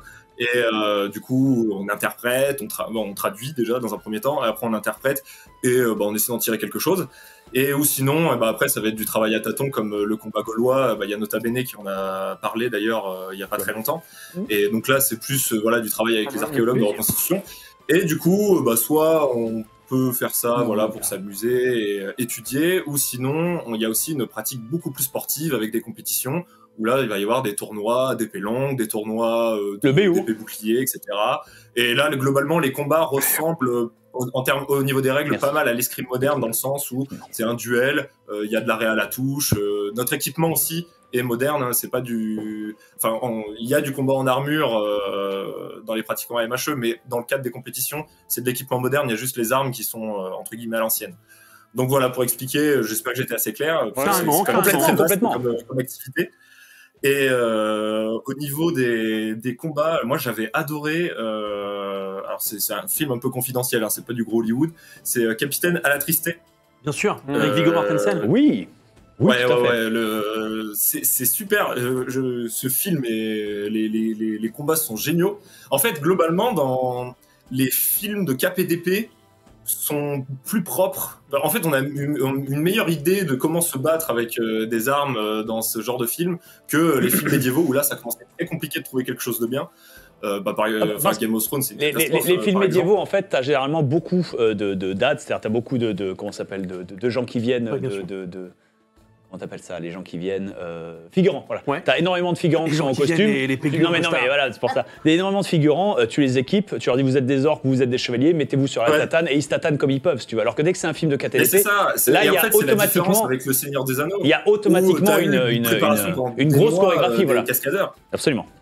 Et sinon, alors. Tu vois, au niveau réalisme, c'est pas foufou, mais par exemple, les combats dans 3, tu vois, le duel entre Achille et Hector, moi, même encore aujourd'hui, malgré toutes les connaissances que j'ai depuis la première fois que je l'ai vu, que j'étais gamin, je le trouve toujours génial, ce combat, au niveau de la mise en scène. Il y a des putains d'idées. Sauf le final. Le finish est bullshit. Le finish, c'est un QTE. Ouais, non, mais voilà. Mais tout le reste de la baston, t'as raison, elle est ultra propre. Hein. Mais par contre, j'apprécie énormément le combat. The Witcher, la série, tu vois, par exemple, les combats sont... C'est pareil, ça tourbillonne dans tous les sens. Gérald, il passe sa vie à faire la toupie. Mais après, il y a une logique. Il y a une logique par rapport à l'or. Il y a une logique par rapport au lore, tout comme les Jedi, ils font des toupies à l'infini ou autre. C'est ce que je dis dans ma vidéo. Je dis que on le décrit comme ayant un style de combat félin, puis c'est un mutant, donc forcément c'est un surhomme. Mais voilà. Donc après, le premier Pirate des Caraïbes, j'adore les combats aussi. Notamment le premier duel entre Jack Sparrow et Will Turner, qui sera le sujet de ma prochaine analyse d'ailleurs. Il est fort. Je le trouve, ce combat, je le trouve génial. C'est celui où il finit sur la roue. Il utilise trop bien son décor. Marie, t'avais une question. Voilà. Oui, alors, moi je suis très férue des émissions américaines qui passent sur des chaînes un peu obscures du câble où on voit des mecs forger des armes. Forge in Fire. Oui. J'adore ça. Ou même, il y avait quand je suis arrivé chez mes parents tout à l'heure, ils étaient en train de regarder ça à la télé. C'est trop bien, le meilleur forgeron et tout. J'adore ça. Et je me demandais s'il y avait encore cette culture de la forge en France notamment, ou même plus largement en Europe, parce que tu as une collection, j'imagine. Comment on se procure ce genre d'armes et est-ce qu'il y a encore des forgerons qui pérennisent justement ce savoir-faire? Parce que Marie va monter une rébellion là prochainement. C'est ça, ouais. C'est ce que j'avais demandé. Tu veux t'équiper? T'as une troupe à équiper pour faire quelque chose? Non, alors du coup, oui, en France, il y a des forgerons. C'est justement des gens qui aident énormément pour la recherche historique, justement. Parce que ils essaient de reproduire entre guillemets à l'identique les vestiges qu'on a pu retrouver pour que justement après on puisse faire de l'archéologie expérimentale avec. Donc je vais en citer 2-3 à la volée, mais Fabrice Cognot, Gaël Fab, ce sont des gens qui reproduisent des épées. Alors là, si t'as envie, si t'as les sous surtout, tu peux l'appeler, lui dire moi je veux cette épée qui est inspirée de tel modèle historique. Il va te dire ça vous coûte 2000 € et il te le fait et puis voilà. Mais tu l'appelles, tu lui dis je veux l'épée d'Arthas. Oh non. Bon, je le fais parce que j'ai faim. C'est les gavés, le gars. Monsieur, vous ne pourrez pas la soulever. Ah mais oui, carrément. Oui, c'est ça. C'est une plaque à pizza le truc, hein, ça veut rien dire. Ouais, non, mais c'est n'importe quoi ces épées. Mais donc ouais, t'as des forgerons qui travaillent. C'est les forgerons que j'ai cités. Il me semble qu'ils travaillent avec des musées justement pour essayer de perpétuer la manière de faire. Et voilà, ça aide à l'étude de reproduire tous les objets. Et quand je parle des armes, je parle aussi des armures évidemment. Et sinon, moi, en ce qui me concerne, j'ai surtout des armes qui sont pour la pratique des AMHE. Donc là, c'est des entreprises qui font ça plutôt. C'est plus de l'usinage là pour le coup, et où ils s'inspirent dans les dimensions des modèles historiques, mais après les armes sont sécurisées par rapport à notre pratique forcément. T'es dans ton bureau, tu peux nous en montrer une là, fais péter un truc qui ressemblerait à autre chose qui n'est pas de cérémonie si tu veux. Donc ça, voilà, c'est une épée de main 14e siècle, donc voilà, tout ce qu'il y a de plus classique. J'ai une épée viking aussi, qui est juste là. Ah. Donc une Hulfbert. Et tu vois, elle fait pas 14 km de long comme ton machin. Viking, mais en vrai, c'est pas forcément utilisé. Par les vikings, voilà. Vas-y, continue. Il y a un katana ici, si tu veux aussi. Lui, il est tranchant, par contre, je m'en sers pour faire de la coupe. Merde. Puis en dehors des épées, j'ai aussi une petite masse aérienne. Qu'on ne voit pas assez d'ailleurs dans tous les. Diablo quoi. Ouais. Non mais dans tous les films, tous les médias ou quoi que ça, on voit pas assez de marteau alors que c'était une arme principale qui marche contre tout et tout le monde si tu veux. Donc j'ai pareil sur mon oreiller. Des portes. Typiquement, tu vois, dans les films, le truc qui est insupportable, c'est les mecs qui portent des armures, bah ça sert à rien parce qu'au moindre coup d'épée ils meurent. Alors qu'en vrai, bah du coup ça protège. Alors qu'en vrai, si tu portes une armure de plaque intégrale, t'as pas besoin de bouclier en vrai. Tu t'en fous des épées. Tu vois, non, de toute façon, c'est pour ça que les boucliers sont devenus de plus en plus petits et que ça a fini par disparaître. Et que c'est un peu plus ou moins réapparu après parce que les armures sont redevenues un peu plus légères. Mais du coup, c'est pour ça que les masses à ailettes et les marteaux ont commencé à être très populaires parce que c'est ce qui écrasait les plaques d'armure du coup. Écoute, faire de ça, du coup. Tu nous as... Oui, range ça. Moi, je plains le type qui décide de rentrer chez lui, lui braquer un truc une fois, tu sais. Il est mal, le gars. C'est...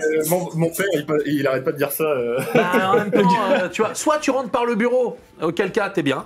Ouais. Soit tu rentres par la cuisine, auquel cas, trouve vite un schlass. Écoute, Benjamin, je te remercie énormément d'avoir accepté notre invitation et d'avoir été avec nous. Nous allons devoir poursuivre notre aventure. On te retrouve, bien entendu, sur les différents réseaux sociaux. On te retrouve sur YouTube, entrée en lice, sur TikTok. Moi, j'avoue que c'est sur TikTok que je t'ai découvert. Ok, super. C'est là qu'il a mis son premier meurtre sur Donc merci énormément d'avoir été avec nous, chers amis, chers ménestrels. Merci beaucoup. Mais c'était fou, Fantastique. Avançons vers l'armoire au grimoire.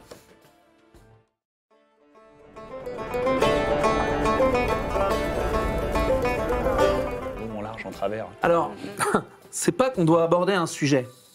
Mais on doit aborder un sujet qui s'appelle les livres-jeux. Bien vu. Parce que la chope était pleine, là, t'aurais tout pris. Non, mais voilà, alors, attends, avant de parler de ce fabuleux ouvrage qui donc a été braqué par notre ami le renard qui a volé le livre. La forteresse du Chaudron Noir, Captain Popcorn, parce que j'aime bien parler anglais avec un accent de redneck. Peux-tu rapidement nous introduire ce que sont les LDVELH, les livres-jeux? On a déjà beaucoup parlé tout à l'heure, donc je vais aller très vite. Alors, on en voyait déjà dans les années 60-70 et surtout dans les années 80 que c'est beaucoup arrivé en France et ça a effectivement amené beaucoup d'enfants, plutôt des garçons, il faut bien l'admettre, notamment à cette époque, vers la lecture, puisque cette notion d'aventure, moi je sais que le premier livre dont vous êtes le héros que j'ai vu, il était carrément dans la bibliothèque de l'école, mon école primaire. Ah, vénère. Et donc je dis, c'est quoi ça? Et j'étais à fond dedans tout de suite. L'idée, c'est tout simplement qu'on ne va pas lire le livre de façon linéaire. Je ne vais pas venir sur les systèmes de règles qui vont dépendre des séries, etc., de différents auteurs. Mais en gros, vous allez au premier paragraphe, et vous avez des choix à faire, et selon vos choix, on va vous renvoyer vers tel ou tel paragraphe. Et qui généralement te donne, tu es au chapitre 116, ça dit, au fond du couloir, vous voyez une lueur qui se développe gentiment sur les murs en 116. Mais si vous préférez inspecter la porte qui se trouve derrière vous, allez en 92. C'est un peu l'ancêtre de Détroit, en fait, quoi. Littéralement. Ah oui, 100%. Détroit, c'est paradoxal ce que je dis, c'est débile, mais c'est un jeu dont vous êtes le héros, Détroit Become Human. C'est 100% ça. Ah ouais. C'est exactement le même concept. Mais bien sûr. D'ailleurs, avec un algorithme, pas un algorithme, mais une arborescence de Tarba, d'ailleurs. J'ai une petite pensée pour un ami commun, Benjamin Dibly, qui a bossé sur Détroit et qui a bossé sur une aventure dont vous êtes le héros pour votre serviteur. Mais tu l'as, c'est exactement ça, mais en livre. Donc c'est aussi plaisant, en fait. T'as vraiment cette sensation de contrôle. C'est porté par l'histoire. Et c'est un grand avantage, parce que comme l'histoire est la conséquence de tes propres choix, t'es obligé d'être investi. Et ça, c'est du génie. Comment toi, tu as conçu ton livre-jeu? Eh ben, déjà, première chose que j'ai fait, c'est prendre... En 217 mots, vas-y. Prendre un co-auteur. Parce que c'est pas parce que tu sais nager que tu prends pas un maître nageur si tu veux participer aux Jeux Olympiques, si tu veux. Mais totalement, mais c'est une très bonne réflexion. Déjà, par réflexe, par respect.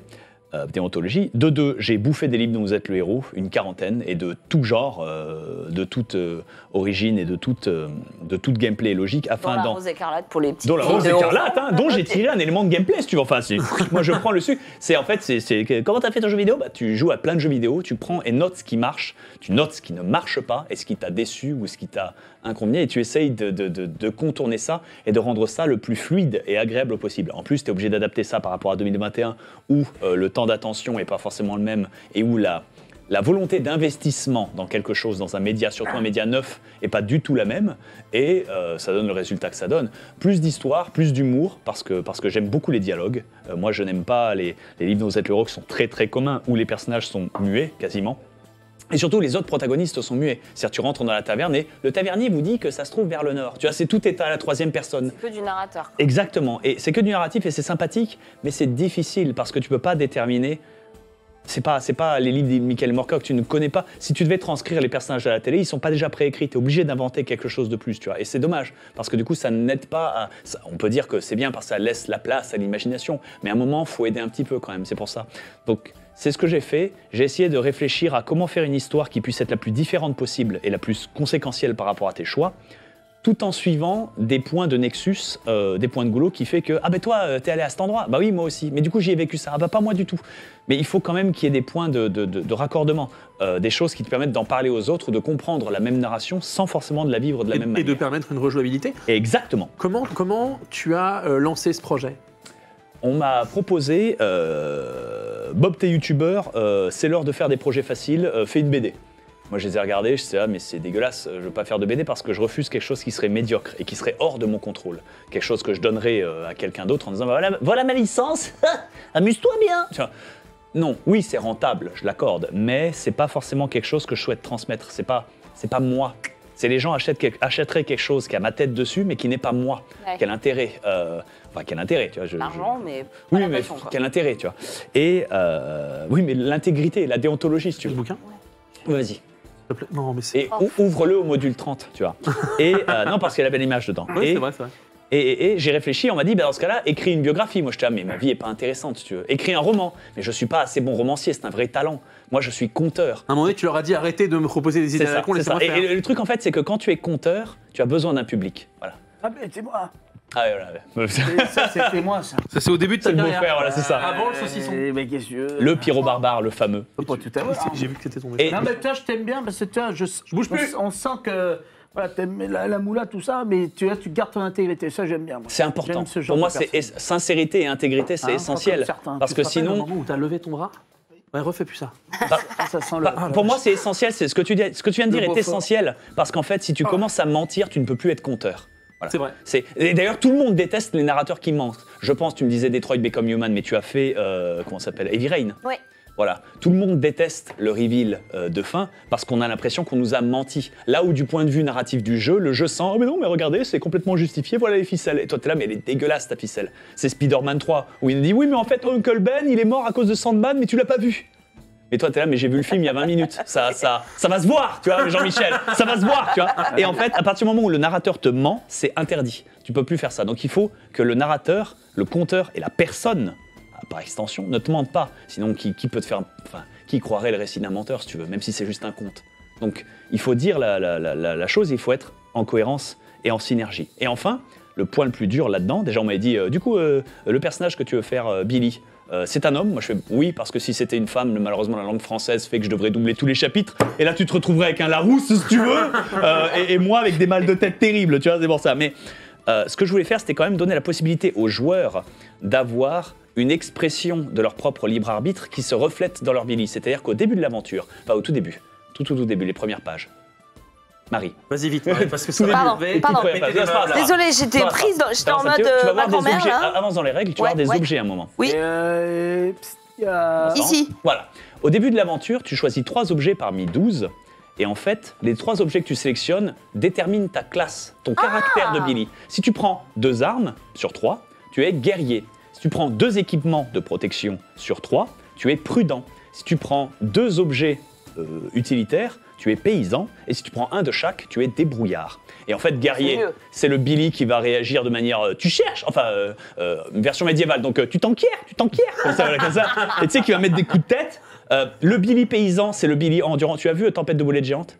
Ah non. Non, tant pis. sympa, Luca, le dernier de. C'est Disney ou Pixar? Ouais, Luca. Pixar. Voilà, c'est ça. Le père, Pixar. le pêcheur, tu vois, le mec qui a des gros sourcils, qui est ultra carré, c'est un paysan. C'est-à-dire, tu peux lui mettre des gifles et il bougera pas. C'est pour ça. Tu peux faire ce Billy-là, qui est endurant et qui est stoïque et qui est débrouillard avec ses mains, qui répare les clôtures, voilà. Tu peux faire un débrouillard. Qui lui est le voleur, l'agile, le glass cannon, celui qui peut mettre des coups de dague dans la nuit, mais s'il se prend une gifle, il est vaporisé. Voilà, c'est ça, c'est la Avengers Endgame, c'est il se dissout, voilà ça. Et enfin le Billy prudent, qui est aussi un de mes préférés, parce que c'est à la fois le Billy lâche et chanceux. Mais chanceux, c'est pas un trait de caractère, et lâche, c'est pas forcément. Non, prudent, c'est le fonctionnaire. Genre, qu'est-ce que vous faites là? Je suis venu pour l'inspection. C'est toujours, c'est ça. C'est constamment, c'est Billy. Qu'est-ce que tu fais, Billy? J'utilise une technique extrêmement avancée que j'appelle mentir. Tu vois, c'est pour ça constamment. Il le fait bien. C'est le fourbe. Et enfin, c'est pas forcément fourbe parce que t'es inoffensif, si tu veux, mais c'est le Billy Sammy de Scooby-Doo et il s'en sort parce que t'as toujours les moyens de t'en sortir. Et le gameplay qui en découle, les statistiques que tu as, les points que tu as, les manières d'aborder les combats ou autres, tout ceci change selon ton type de caractère et ton type de Billy. Et il y a certains ennemis qui sont des class killers.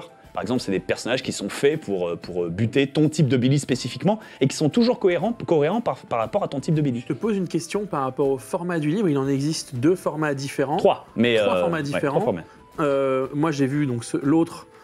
Tu préfères le grimoire pour nous. Alors, on a le format qui est ici, qui est chez Omake Books. Je te remercie. T'es dans la caméra, on passe un coucou à notre copain Florent. Si vous souhaitez acheter le livre en librairie ou même sur le site de Omake Books, il est disponible sous ce format et c'est exactement le même. C'est-à-dire ouvre-le, montre les pages. On peut. Voilà. Non mais le gars, une d'incantation, il me dit ouvre-le et moi je l'ouvre mon bon. Cherche le module 30. Je tiens à dire que le maquettiste a fait un travail de sorcellerie. En fait, l'équipe c'est de la magie noire. Il a fait tout rentrer dans ce format. Je trouve ça fantastique. Et sans réduire la taille des lettres. Module 30, le fameux module 30. En vrai, pour faire des livres au quotidien dans ma vie, je peux vous dire que d'un point de vue purement technique, celui-là est sublime, c'est un bel objet de collection, autant qu'une vraie aventure et on rêve d'un grimoire et c'est très très chouette.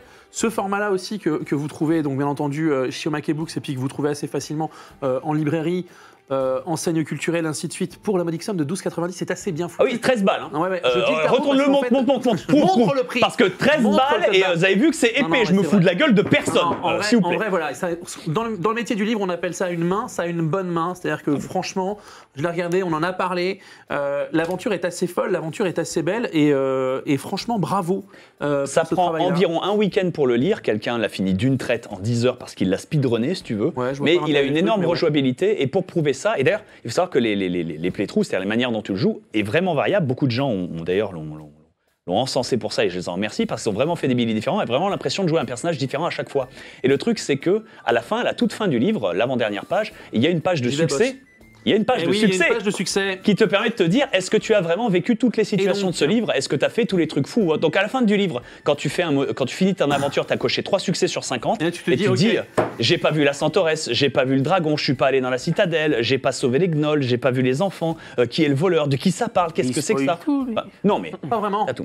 Parce que l'important, c'est pas vraiment l'arrivée, c'est le chemin qu'on parcourt. Donc au final, ce qu'a dit Marie tout à l'heure à propos de Detroit Become Human est en fait une analogie qui est plus que parfaite. Je me déteste de ne pas y avoir pensé parce que c'est plus que parfait. T'as envie de le refaire parce que c'est un des rares jeux dont vous êtes le héros en jeu vidéo qui t'offre vraiment des divergences de scénario qui sont absurdes. Et là, par contre, c'est pour ça qu'on l'applaudit. Parce que la plupart des jeux sont assez... Ça diverge, mais ça t'amène toujours au même point de boulet de Nexus et tout ceci. Un des aspects aussi que j'ai bien aimé, c'est de me dire que je fais partie de telle statistique qui a pris cette décision et qui a décroché ce scénario, tu vois. Donc, ça accélère les succès à la fin. Vous allez littéralement me faire chialer en reparlant de ce truc. Et tu sais, là, je viens de voir, la première situation, je découvre, hein, donc c'est génial. Si j'étais guerrier, bon, je vous le dis rapidement, je me serais saoulé la gueule et j'aurais pris 5 HP. Par contre, si j'étais prudent, je buvais ma petite tisane et je récupérais 2 points de chance et 2 HP. Bien sûr, mais c'est tout le sel et le plaisir de ce genre de livre. Et l'intérêt du Pyro Barbare, le personnage dont on voyait l'image au plus haut, c'est un personnage que tu rencontres dès le début, module 30, qui devient ton ami, ton gardien, et ton fer de lance aussi. Et tu peux, soit si t'es guerrier, l'accompagner au combat glorieusement. Et même lui, parfois, il te retient du bout du collet en disant « Attends, c'est un dragon, t'es sûr, on y va ?» ou ça. Ou au contraire, ça peut être ton homme de main absolu. Et pour lui, genre, tu es prudent, il te regarde et il fait « Il y a les gens qui pensent et les gens qui font. Moi, je fais, c'est plus simple. Mais toi, tu penses, alors pense. » Et toi, tu penses à un plan et du coup, il l'applique, ça marche. Bref, des tas de situations qui font que les deux, dans tous les cas, sont complémentaires et peuvent développer une vraie amitié. Et je crois que j'ai vraiment réussi. Le truc le plus réussi de ce bouquin, ce sont les dialogues. Parce que, sans déconner, je me jette un peu des fleurs, mais il y a tout le monde... Et on te laisse faire. Tout le monde... Tu remarques, on te laisse faire. Je le fais, mais tout le monde a soufflé du nez au moins une fois en les lisant. C'est vrai que tu sens cette amitié et tu sens ce développement qui se fait. Et ça, j'en suis vraiment, vraiment très fier parce que c'est ce que je pense que j'écris le mieux. Okay. Les blagues, les situations, les jeux de mots, des choses comme ça. C'est chouette. Dis-moi, Tavernier. Alors, mais il répond à ma question. Parce qu'on m'a demandé sur le Chatounet de quoi t'étais le plus fier. Bah voilà. Les dialogues. Les dialogues, je dirais, ouais. Honnêtement, les dialogues. Alors, par contre, moi, moi, clairement, les livres, ça sert à caler des tables. Mais ma femme, par exemple, elle adore ça. Ouais. Là, ne fais pas ce que je pense que tu es en train de faire. De quoi? Bah si, ça c'est pas mal, ça je veux bien. Je veux bien le rouge là. Ça vient taxer. T'es mal à la tête du saucisson et voilà. Et il parle du saucisson. Les amis, Bob Lennon, les aventures du Pyro Barbare et de Billy dans la forteresse du Chaudron Noir. Plus de 16 fins différentes. Au Paquet Books. C'est important. Voilà, tu peux le remontrer là. Tiens, je vais le reprendre ici. Marie, il est là. Il est fabuleux. Il est là. Regardez-le. Il disparaît. Non, c'est faux.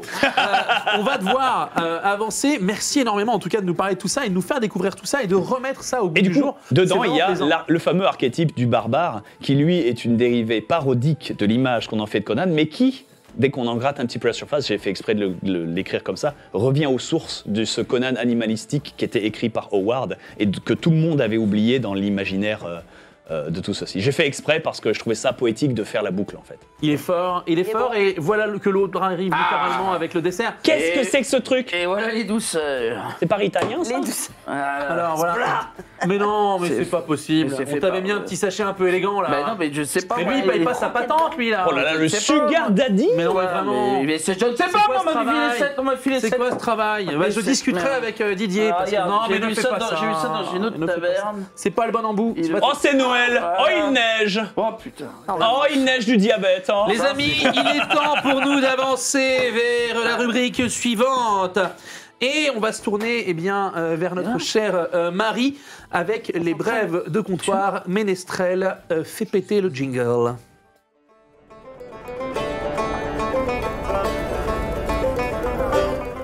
Oh la vache. Oh le con, je le savais. Je le savais en plus. Oh là c'est là du là sucre, là. c'est pas grave. Oh là là, non mais... Et moi je viens avec des mecs ici, mais il est pas possible. Il est pas possible. Oui mais ça marche à tous les coups. Non, pose ce couteau, vraiment. Des images compromettantes sur Webedia, ne sniffez pas le sucre les enfants, ça ne se fait pas. Non, parce que ça c'est le chemise. Voilà, mon parchemin. Faites comme lui, portez un masque. Alors, première qui fait ça dans ma Moi je me suis rappelé d'une époque où c'était une émission sérieuse, donc on va essayer de s'y remettre un peu.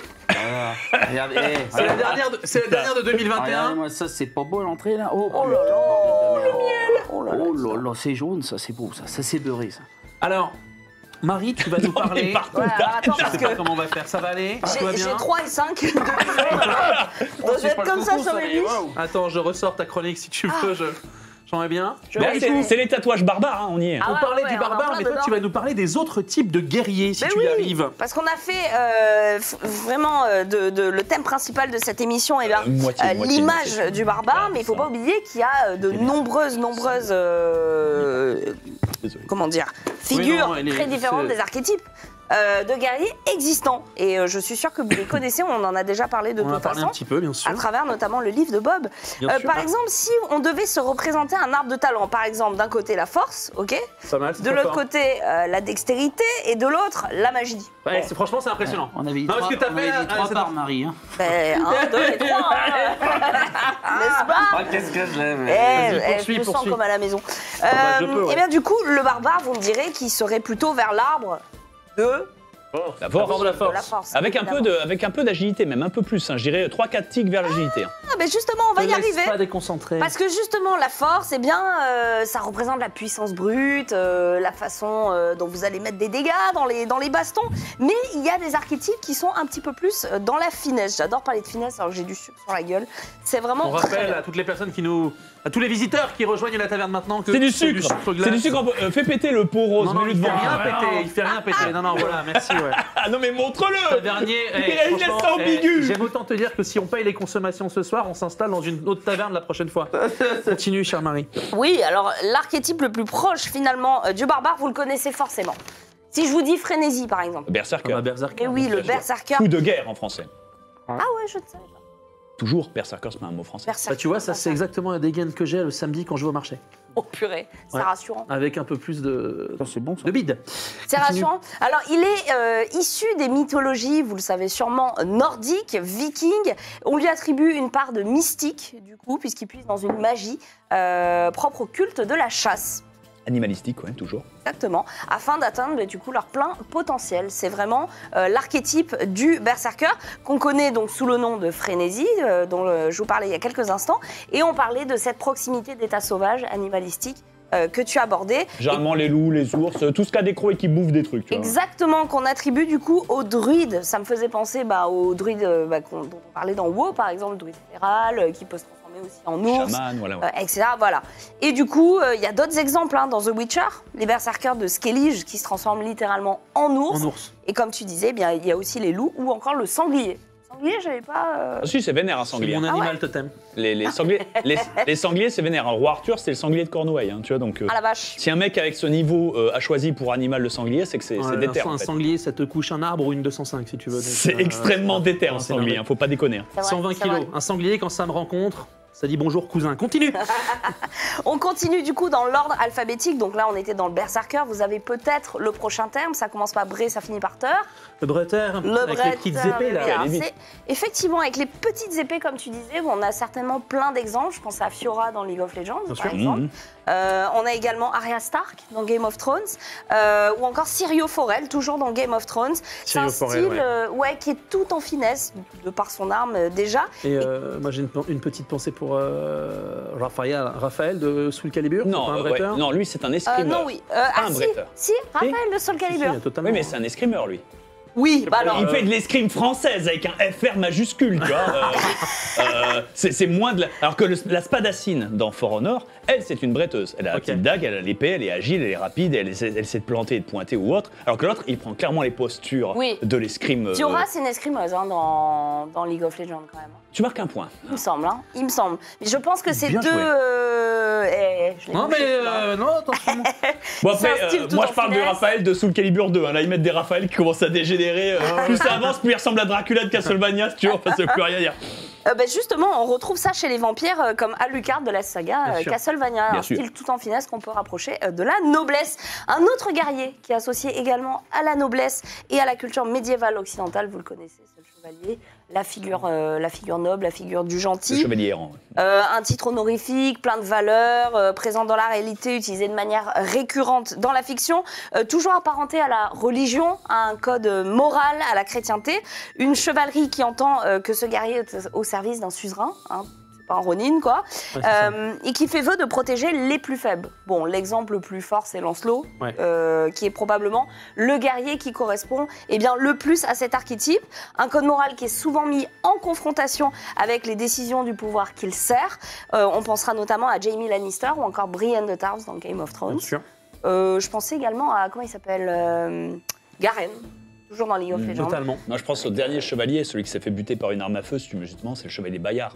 C'est celui qui a noté justement la fin de l'ère de la chevalerie, parce que justement, c'est le dernier samouraï. Tu vois, c'est ouais, littéralement le totalement. film de Tom Ouais. Cruise, mais chez nous, si tu veux. Ils ont des fusils et vous avez des épées. Ouais, et on va se les faire. Et il a Mais refusé, et il a vous refusé tirez d'en- dessus à 100 mètres. il a Ouais. refusé d'en toucher une, et il savait que c'était décarrié, mais il a chargé quand même, si tu veux. Donc ça, c'est fou, les couilles, si tu veux. C'est autre Ouais, chose, mais hein. c'est stupide. Mais C'est c'est stupide, beau.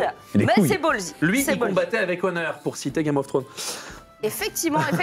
Toujours dans l'intention féodale, on a le paladin. Alors ça, pour moi, c'est un truc un peu qui fâche. Vous me direz ce que vous en pensez. Voilà, c'est un chevalier qui fait mal et qui en même temps soigne, une affiliation à la pureté qui est souvent discutée, un comportement assez borné qui prend le pas sur le comportement moral. La différence en fait entre le chevalier et le paladin, c'est que le chevalier sert un seigneur et un idéal, éventuellement, défendre les faits, machin et tout. Le paladin sert un dieu. Donc il y a un code éthique et moral qui est autrement plus élevé en termes de rigueur et de strict, parce que un chevalier peut très bien aller à l'encontre de son seigneur ou si la situation l'exige, comme ou si le seigneur est déshonorable ou quoi que ce soit, et dire « Oh, c'est de la merde », voilà, ça, et essayer de faire son propre truc. Il est possible même d'être un chevalier errant, un chevalier qui n'est esclave que d'un honneur qu'il s'est autodéfini. Mais lorsque tu es paladin, normalement, dans le lore, Donjons et Dragons ou autre, c'est déterminé par une puissance supérieure qui d'ailleurs peut te wiper ou pas, si tu veux. Et t'obéis au sacré, et du coup, tu es vraiment mais là, guidé par ça. T'as signé un contrat, mais pas juste d'honneur, mais un contrat de sang, si tu veux. C'est pas dans les origines historiques, de toute façon, chevalier-paladin, c'est pareil, puisque les paladins, c'est d'abord ceux de Charlemagne, donc c'était des chevaliers, voilà. Puis les Templiers après, mais là c'est... J'aime toutes ces informations que vous apportez. À chaque fois que je vis une aventure avec vous, j'apprends des trucs. Il t'en reste, hein. Il m'en reste. Alors là, du coup, je pensais au roi Lich, qui du coup... L'anti-paladin. Anciennement Arthas, qui du coup tourne le dos à cette fois et s'abandonne à la corruption. On pensait également au Répurgateur, un personnage assez comique finalement dans le lore de Camelot, qui est incarné par Elise Moon, on se souvient, hérétique, l'inquisiteur, le lui, du coup. Exactement. Alors du coup, Répurgateur en quoi, c'est une référence directe à Warhammer. Oui, le jeu de rôle fantastique. Bien sûr. Exactement. Qui lui pousse tous les concepts toutes les limites, les stricts, machin, à 11, voilà, c'est ça, à 100%, si tu veux, à 110%. Parce qu'Alexandre Astier cite beaucoup Warhammer comme il a beaucoup marqué. Bien sûr. Ouais. Effectivement. Et enfin, dans le dernier, on en parlait tout à l'heure en off, ce sera le rôdeur ou encore le ranger, qui est un guerrier qui n'appartient pas à une bannière. Aragorn, par exemple, dans sa quête de rédemption et qui se forge son propre code.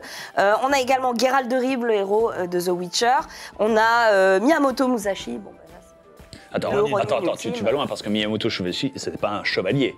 Ah non, c'est un Ronin. Ah d'accord, on est passé au-delà du chevalier, d'accord, très bien.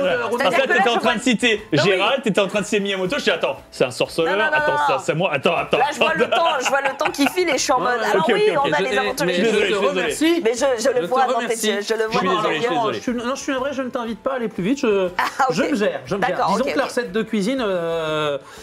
En 30 secondes, ça fast food. Ce sera sur le site de Prime Video. Ce sera un réel.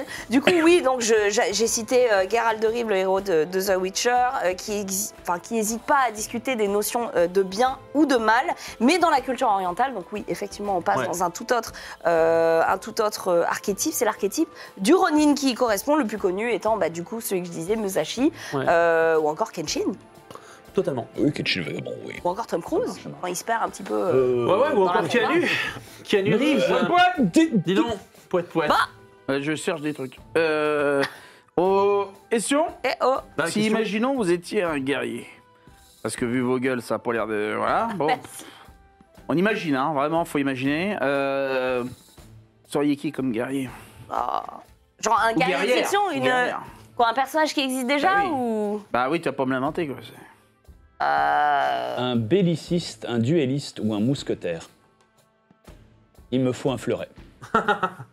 T'aimes les fleurets? C'est pas que j'aime les fleurets, c'est que je suis plus adapté à la manipulation d'un fleuret qu'à une manipulation d'une épée bâtarde, si tu veux. Il faut penser angle d'attaque, logique, quelles sont ma coordination humaine, mes réflexes, mes vitesses de jeu de jambes, mes pensées, ma capacité justement de décaler des armes, et surtout en quelle situation de combat je pourrais briller, entre guillemets. Et en situation de combat 1v10 ou dans une mêlée, clairement, je vaux rien. Clairement, je suis juste de la chair à warg à me faire déglinguer, si tu veux. Alors qu'en duelliste, il y a des règles, il y a une scène, c'est beaucoup plus fariné, c'est vrai, je l'accorde, mais il y a quand même un honneur, il y a quand même une beauté dans la geste. J'avoue que je sais que je dois t'interrompre et je ne sais pas comment. Mais tu m'as demandé de développer, je développe. Voilà, non mais très bien. Là, j'ai pas la carrure, frère. Je veux bien, mais on va vous poser une question. La fin de ma question, toi. Et justement, j'y amène. Ah oui. J'y amène. J'y amène.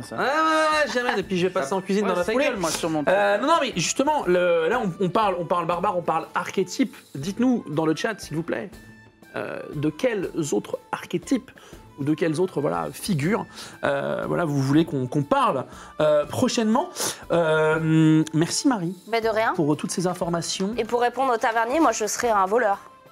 Sans déconner. Bien faire une avec des roublarde. dagues. Ah ouais, Pour ouais. lui faire les poches.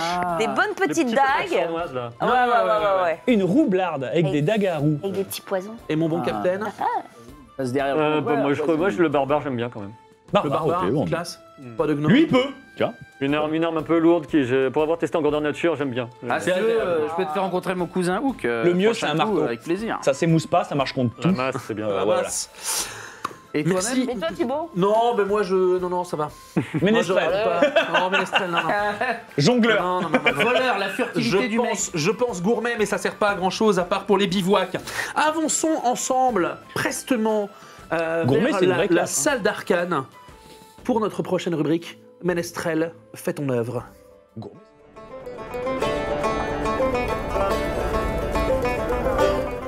T'es trop vénère, t'es là. J'ai la tenue. Tu fais peur aux enfants? Aujourd'hui, on parle, chers amis, car vous êtes là, on va parler d'un barbare un petit peu célèbre, un petit peu sanguin. Mais est-ce vraiment un barbare? Alors justement, le sujet a été soulevé.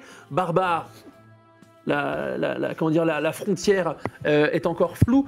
Guerrier, émérite, sanguinaire, un petit peu taquin, ça c'est une certitude, on va parler God of War. Alors, absolument sans aucun doute, guerrier, ça c'est un guerrier doué dans ce qu'il fait. Nous sommes en 2005 et c'est chez Sony et Santa Monica Studio va sortir God of War. God of War. Exactement. Sachant que pour la sortie de God of War numéro 2, on aura, pour la petite anecdote, une scène comme ça en Grèce avec une chèvre décapitée. Et ça, voilà. Oui. Mais ça, c'est jeudi, ça, c'est normal. Et ça a fait beaucoup discuter. Jeudi chèvre. Mais donc, est-ce que Kratos est un barbare? C'est un guerrier de Sparte, en tout cas, de base. Et le barbare, ça va plutôt être un de ses premiers grands adversaires qui vont beaucoup marquer sa vie. Alric, un barbare qui est à la tête d'une horde barbare. Absolument. Et d'abord, Kratos, va faire ses œuvres, ses galons en Grèce antique, dans la mythologie grecque, où il va, évidemment, comme dans toute mythologie grecque qui se respecte, il va souffrir du destin, un destin tragique avec les dieux qui vont lui jouer de mauvais tours, lorsqu'il va demander l'aide d'Arès, notamment, pour ne pas succomber. C'était une première erreur. Dire non, c'était la connerie. Voilà, offrir un peu sa vie, sa liberté à Arès, forcément il va devenir une arme vivante, il va perdre sa notion de la réalité, il va tuer de ses propres mains sa femme, son enfant, et donc il va ensuite porter en cendre blanche sur la peau, c'est pour ça qu'il est tout blanc. Effectivement, et c'est pour ça qu'on l'appelle ensuite le fantôme de Sparte. Ouais, tu transformes tes gosses en poudre et tu te les mets comme ça et t'es tout blanc avec le tatouage rouge. Mais c'est ça que t'as mis sur le gâteau. Non, ne faites pas ça chez vous. Rémi Oh merde. Là c'est Laetitia. Trop vénère. Reprends, capitaine, ne te laisse Alors pas. ensuite on a on a aussi, à part Santa Monica, on a aussi Ready at Dawn comme studio qui a travaillé aussi sur des God of War. Et puis on peut aussi noter que au début, voilà, est-ce que c'est un humain extrêmement doué? Non, finalement, ce serait plutôt un demi-humain, un demi-dieu, puisqu'on apprend ensuite, exactement, comme Hercule, on apprend que Zeus est son paternel, ça aide un petit peu, quand on a un plan de carrière, sur le CV. Le fils à Big Daddy, bien sûr. Quand il a gratté les 3 cases, il y avait Zeus, finalement, c'est pas mal. Chouette. Moi, j'aime bien Liam Neeson, en plus, continue. Et ensuite, de façon plus récente, on s'est dit maintenant qu'on a ratiboisé tout le panthéon grec, et si on passait du côté des Nordiques, voilà, il y a des trucs à tuer là. Qui c'est qui n'a pas décimé, le gars? Et on va passer ensuite, justement sur un mode un peu plus aventure, avec peut-être un peu moins de QTE. Moi, je suis pas fan des QTE, ça fait partie aussi du. Sois honnête, s'il te plaît. C'est de la merde, les QTE. Voilà, merci. Non, parce que en fait, parce que sur mon ce qu'on appelle mon runner, sur mon conducteur d'émission, c'est en gras cette phrase. Mais les QTE, c'est quand même bien de la merde. C'est vraiment une question de situation et de ton. C'est tout. Si c'est intéressant, si c'est instructif, si ça sert parce que c'est fait là. Si c'est bien, c'est bien. Si c'est pas bien, c'est pas bien. Ouais, exactement. Il y a les bons QTE et les mauvais QTE. Déjà, le bon QTE, quand il voit un animal. Les deux me. Non, moque-toi, mais je maintiens ce que j'ai dit. Et là, c'est vrai que dans un jeu d'action qui nécessite justement un contrôle total de son personnage de A à Z, rajouter des QTE, là, c'est excessif. Lorsqu'on est plus dans un principe qui est purement narratif, les QTE peuvent servir. Oui, tout à fait, ça dépend des circonstances. Absolument. Les QTE, c'est quand même bien de la merde. Je la note. Pour God of War, ouais, je suis d'accord. Je la mais note, sinon, je la note. Voilà, c'est donc- Fabuleuse aventure que ce dernier God of War d'ailleurs. On attend le suivant. Hein. Et puis on attend Ragnarok en 2022. Sachant aussi, j'ai vu que ce serait bientôt jouable aussi sur PC, le tout dernier. Et en janvier, j'ai plus la date précise, mais j'ai vu la news. Ouais. Et tu vois que le dernier God of War, justement, a eu un gros succès aussi par rapport au précédent WOT parce qu'il se focalise sur les dialogues. Il a un Billy, hein. Il a un Billy. Il a un gamin. Il a un Billy. Bon, tu ne joues pas Billy, tu joues le barbare Kratos, si tu veux, mais il y a un Billy et c'est cette relation qui permet justement à la narration de durer aussi longtemps et qui te permet de faire vivre le jeu. Je fais ça comme personne. Ça humanise Malgré la répétitivité, le manque de variété d'ennemis, etc., qui sont bien sûr des limitations classiques, vu que de toute façon c'était leur premier PS4 et que le faire tourner sur la PS4 à cette qualité-là, c'est de la sorcellerie, tu vois. Alors, et il finit pas sur en poudre libre, Billy. Mais je sais pas pour vous, moi, le mouflé vous a pas fait arrêter le jeu?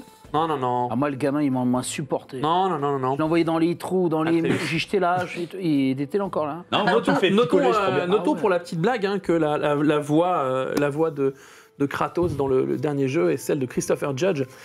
J'ai toujours plaisir à parler de Stargate quand c'est possible. Et c'est donc le comédien qui joue Teal'c. Voilà, c'est cadeau. C'est pour mais ne le ramène pas à ça parce que son doublage dans God of War est absolument irréprochable. Il est fabuleux. Et Frédéric Soutrel, qui s'occupe aussi du doublage française, est absolument irréprochable aussi. Ils ont fait vraiment, là, ils ont pinaillé pour la justesse des doublages. Le jeu est assez fabuleux. Moi, j'ai vécu une grande aventure. Les musiques sont folles. Enfin, tout est très très réussi sur ce God of War. Je te remercie, mon cher Mage, de nous avoir parlé de tout ceci. Kratos, on est plus dans l'archétype du berserker sur les 3 premiers que sur le barbare. Ah bah, il y a un peu, ouais. Oui, complètement. C'est un guerrier berserker, effectivement. Ouais, excusez-moi les gars, avant de vous mettre à pinailler sur des sujets, parce que moi j'ai des chroniques à faire tourner. Donc on va vas-y, boss, tu le dis si on t'emmerde. Bah écoute, je l'ai pas dit, mais peut-être que je l'ai pensé. Allez, je vais aller en cuisine, on va aller voir le patron pour aller discuter tambouille très rapidement. T'as laissé traîner, et puis on s'en fout de ce truc. Je reviens. Je vous laisse poursuivre gentiment et dans le silence. Pardon, ma bonne Marie. Ta brioche. Alors, j'ai mangé tout le dedans, et j'ai pas mangé la peau comme un débile. Ouais, t'en as plein là-bas. T'es au courant, hein? Bon. Bah oui, là, de l'autre côté. C'est Noël. Oui, c'est Ça Noël. continue à maîtriser le dialogue. C'est un nuage. C'est un nuage, hein? Ah oui, j'ai vu. C'est de la beauté. T'en as mis partout. Chers amis, on va gentiment parler aujourd'hui d'une recette de cuisine que je veux proposer à notre cher tavernier. Déjà parce que c'est facile à réaliser, ensuite parce que c'est de la bidoche et aussi parce que ça fait un lien avec le personnage de Conan dont nous avons déjà longuement parlé aujourd'hui et que je vous invite à découvrir dans mon tout premier ouvrage Gastronogeek, le premier du nom, sorti le 16 septembre 2014. On a cherché justement des grandes références qu'il fallait passer en cuisine et Conan fait partie pour l'Heroic Fantasy, la fantasy des références incontournables. On s'est posé la question avec ma petite équipe, est-ce que Conan, 5 fruits et légumes par jour, c'est vraiment un mode de vie qu'il valide? Je ne suis pas convaincu. On a donc pensé à faire les brochettes du barbare. C'est fabuleuse, brochettes que vous pouvez voir à l'écran. On vous a mis la recette aujourd'hui. C'est cadeau, ça fait plaisir. Ça ne sera pas raqué en droit d'auteur, mais c'est la maison qui régale. Alors, basiquement, que sont ces brochettes?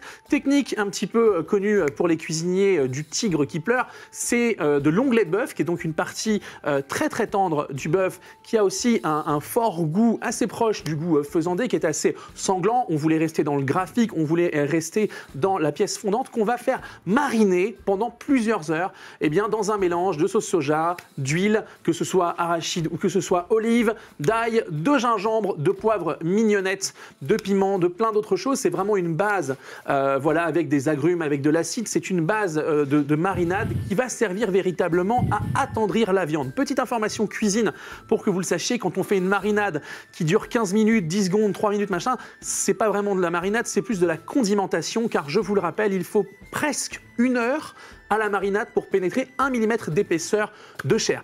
Donc plus longtemps vous laissez mariner ça, meilleur c'est pour vous. Faites-le la veille pour le lendemain.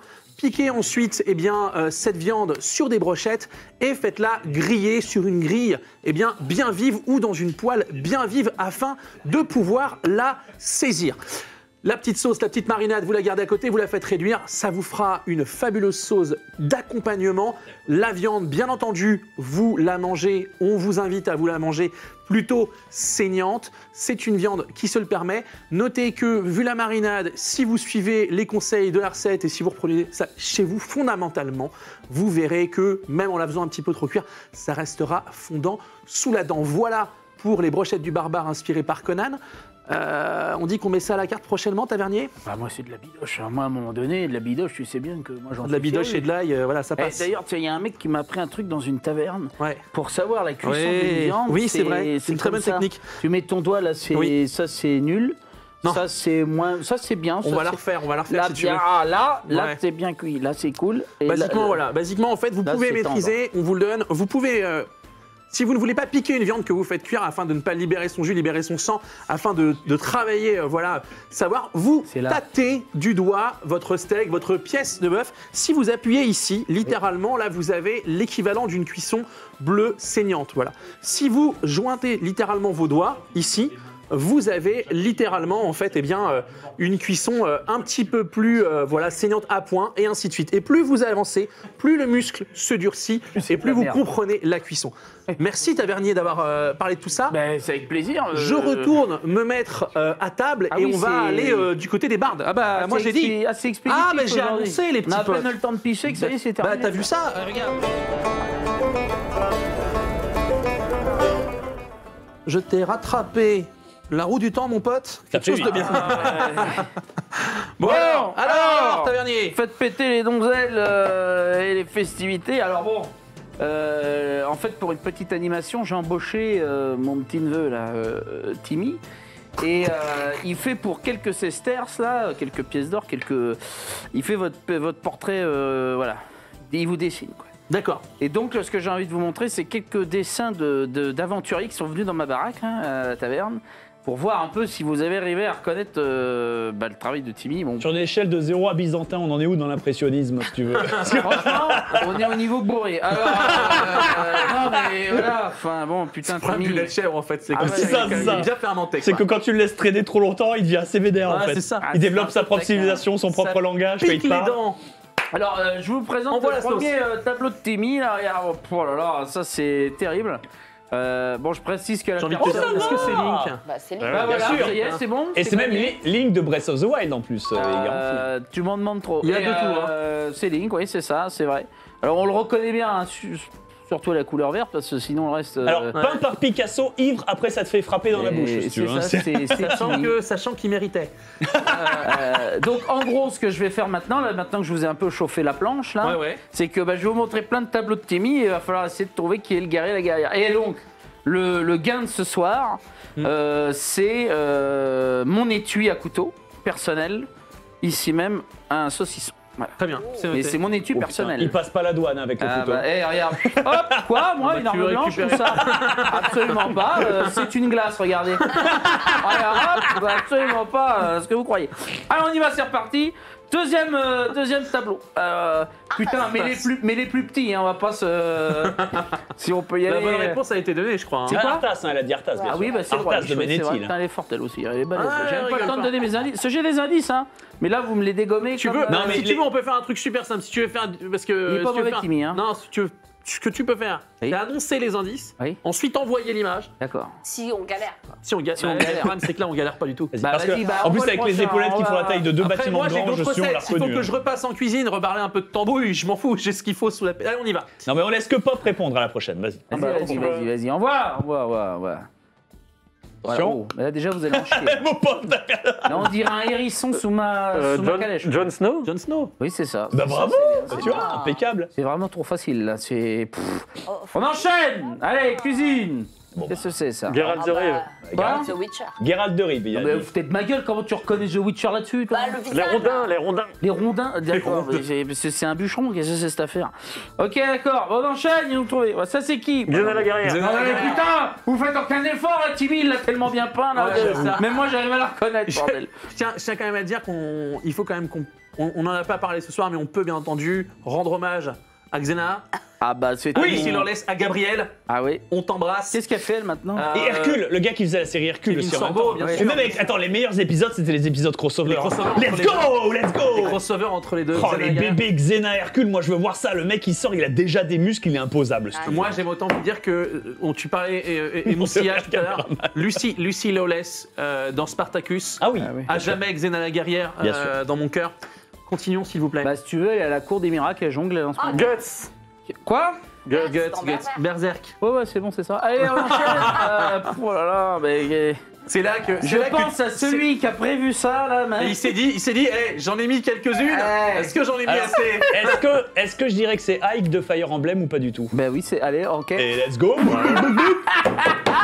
Joker. Oh, mais ça passe à l'as, cette affaire. Alors plus dur. Je sais exactement qui c'est celui-là. Qui C'est Senua de comment ça s'appelle Ah oui. le jeu où elle est folle. De ma gueule, toi, t'as les réponses sous la table. Non, mais vas-y, montre-moi. Comment ça s'appelle C'est pas Hellblade, c'est Il Elle. n'a rien. C'est pas Hellraiser, c'est Elle. Il y a quelque chose là-dedans. C'est Hop, attends, qu'est-ce que c'est ça c'est Elle quelque chose. Senua's Sacrifice. Alors là, tu nous as eu, hein. Hellblade Non. Non, je sais plus. Elle. Je sais plus. T'as pas le titre Quoi Mais je suis dégoûté, moi. Amène-moi. Non mais donne le titre en complet, ça. Le titre, eh ben, c'est Hellblade. Senua's merci. Sacrifice. Hellblade Senua's Sacrifice. Sacrifice, man of them. Qui est en Alors, fait juste un gros jeu où l'héroïne cope avec la mort de son amant en fait. C'est 100% ça. C'est dit. Ça sert à rien, c'est littéralement elle se réveille, enfin, c'était un rêve, tu vois, c'est pas. Non, J'adore. non. Moi, Mais c'est j'adore pas quand grave. ça se passe comme Non ça. mais l'intérêt c'est que c'est pas grave, l'intérêt c'est quand même c'est comme Alice au pays des merveilles. À la fin c'était un rêve Alice, mais on s'en fout. L'intérêt c'est le rêve, c'est ce C'est que le tu vis voyage. dedans bien L'intérêt, sûr. c'est la absolument. drogue. Continuons. Attention à vous, chez vous. Indice. Tu peux pas dire ça sur Prime Video. Non. Bon, j'allais dire Chun-Li, mais pas du tout. C'est un mec de l'Alliance, ça, non? On dirait un mec de purée. l'Alliance. Je vais enfin vous avoir à la 9ème.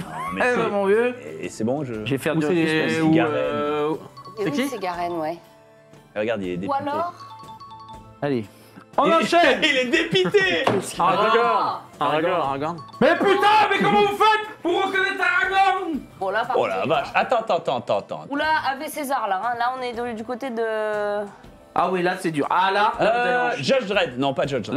là celle-là. C'est pas une version Roi Arthur. Non mais on va faire 10 minutes dessus, je vous le dis. Ah bah vous avez voulu jouer au con. Conan euh, McLeod.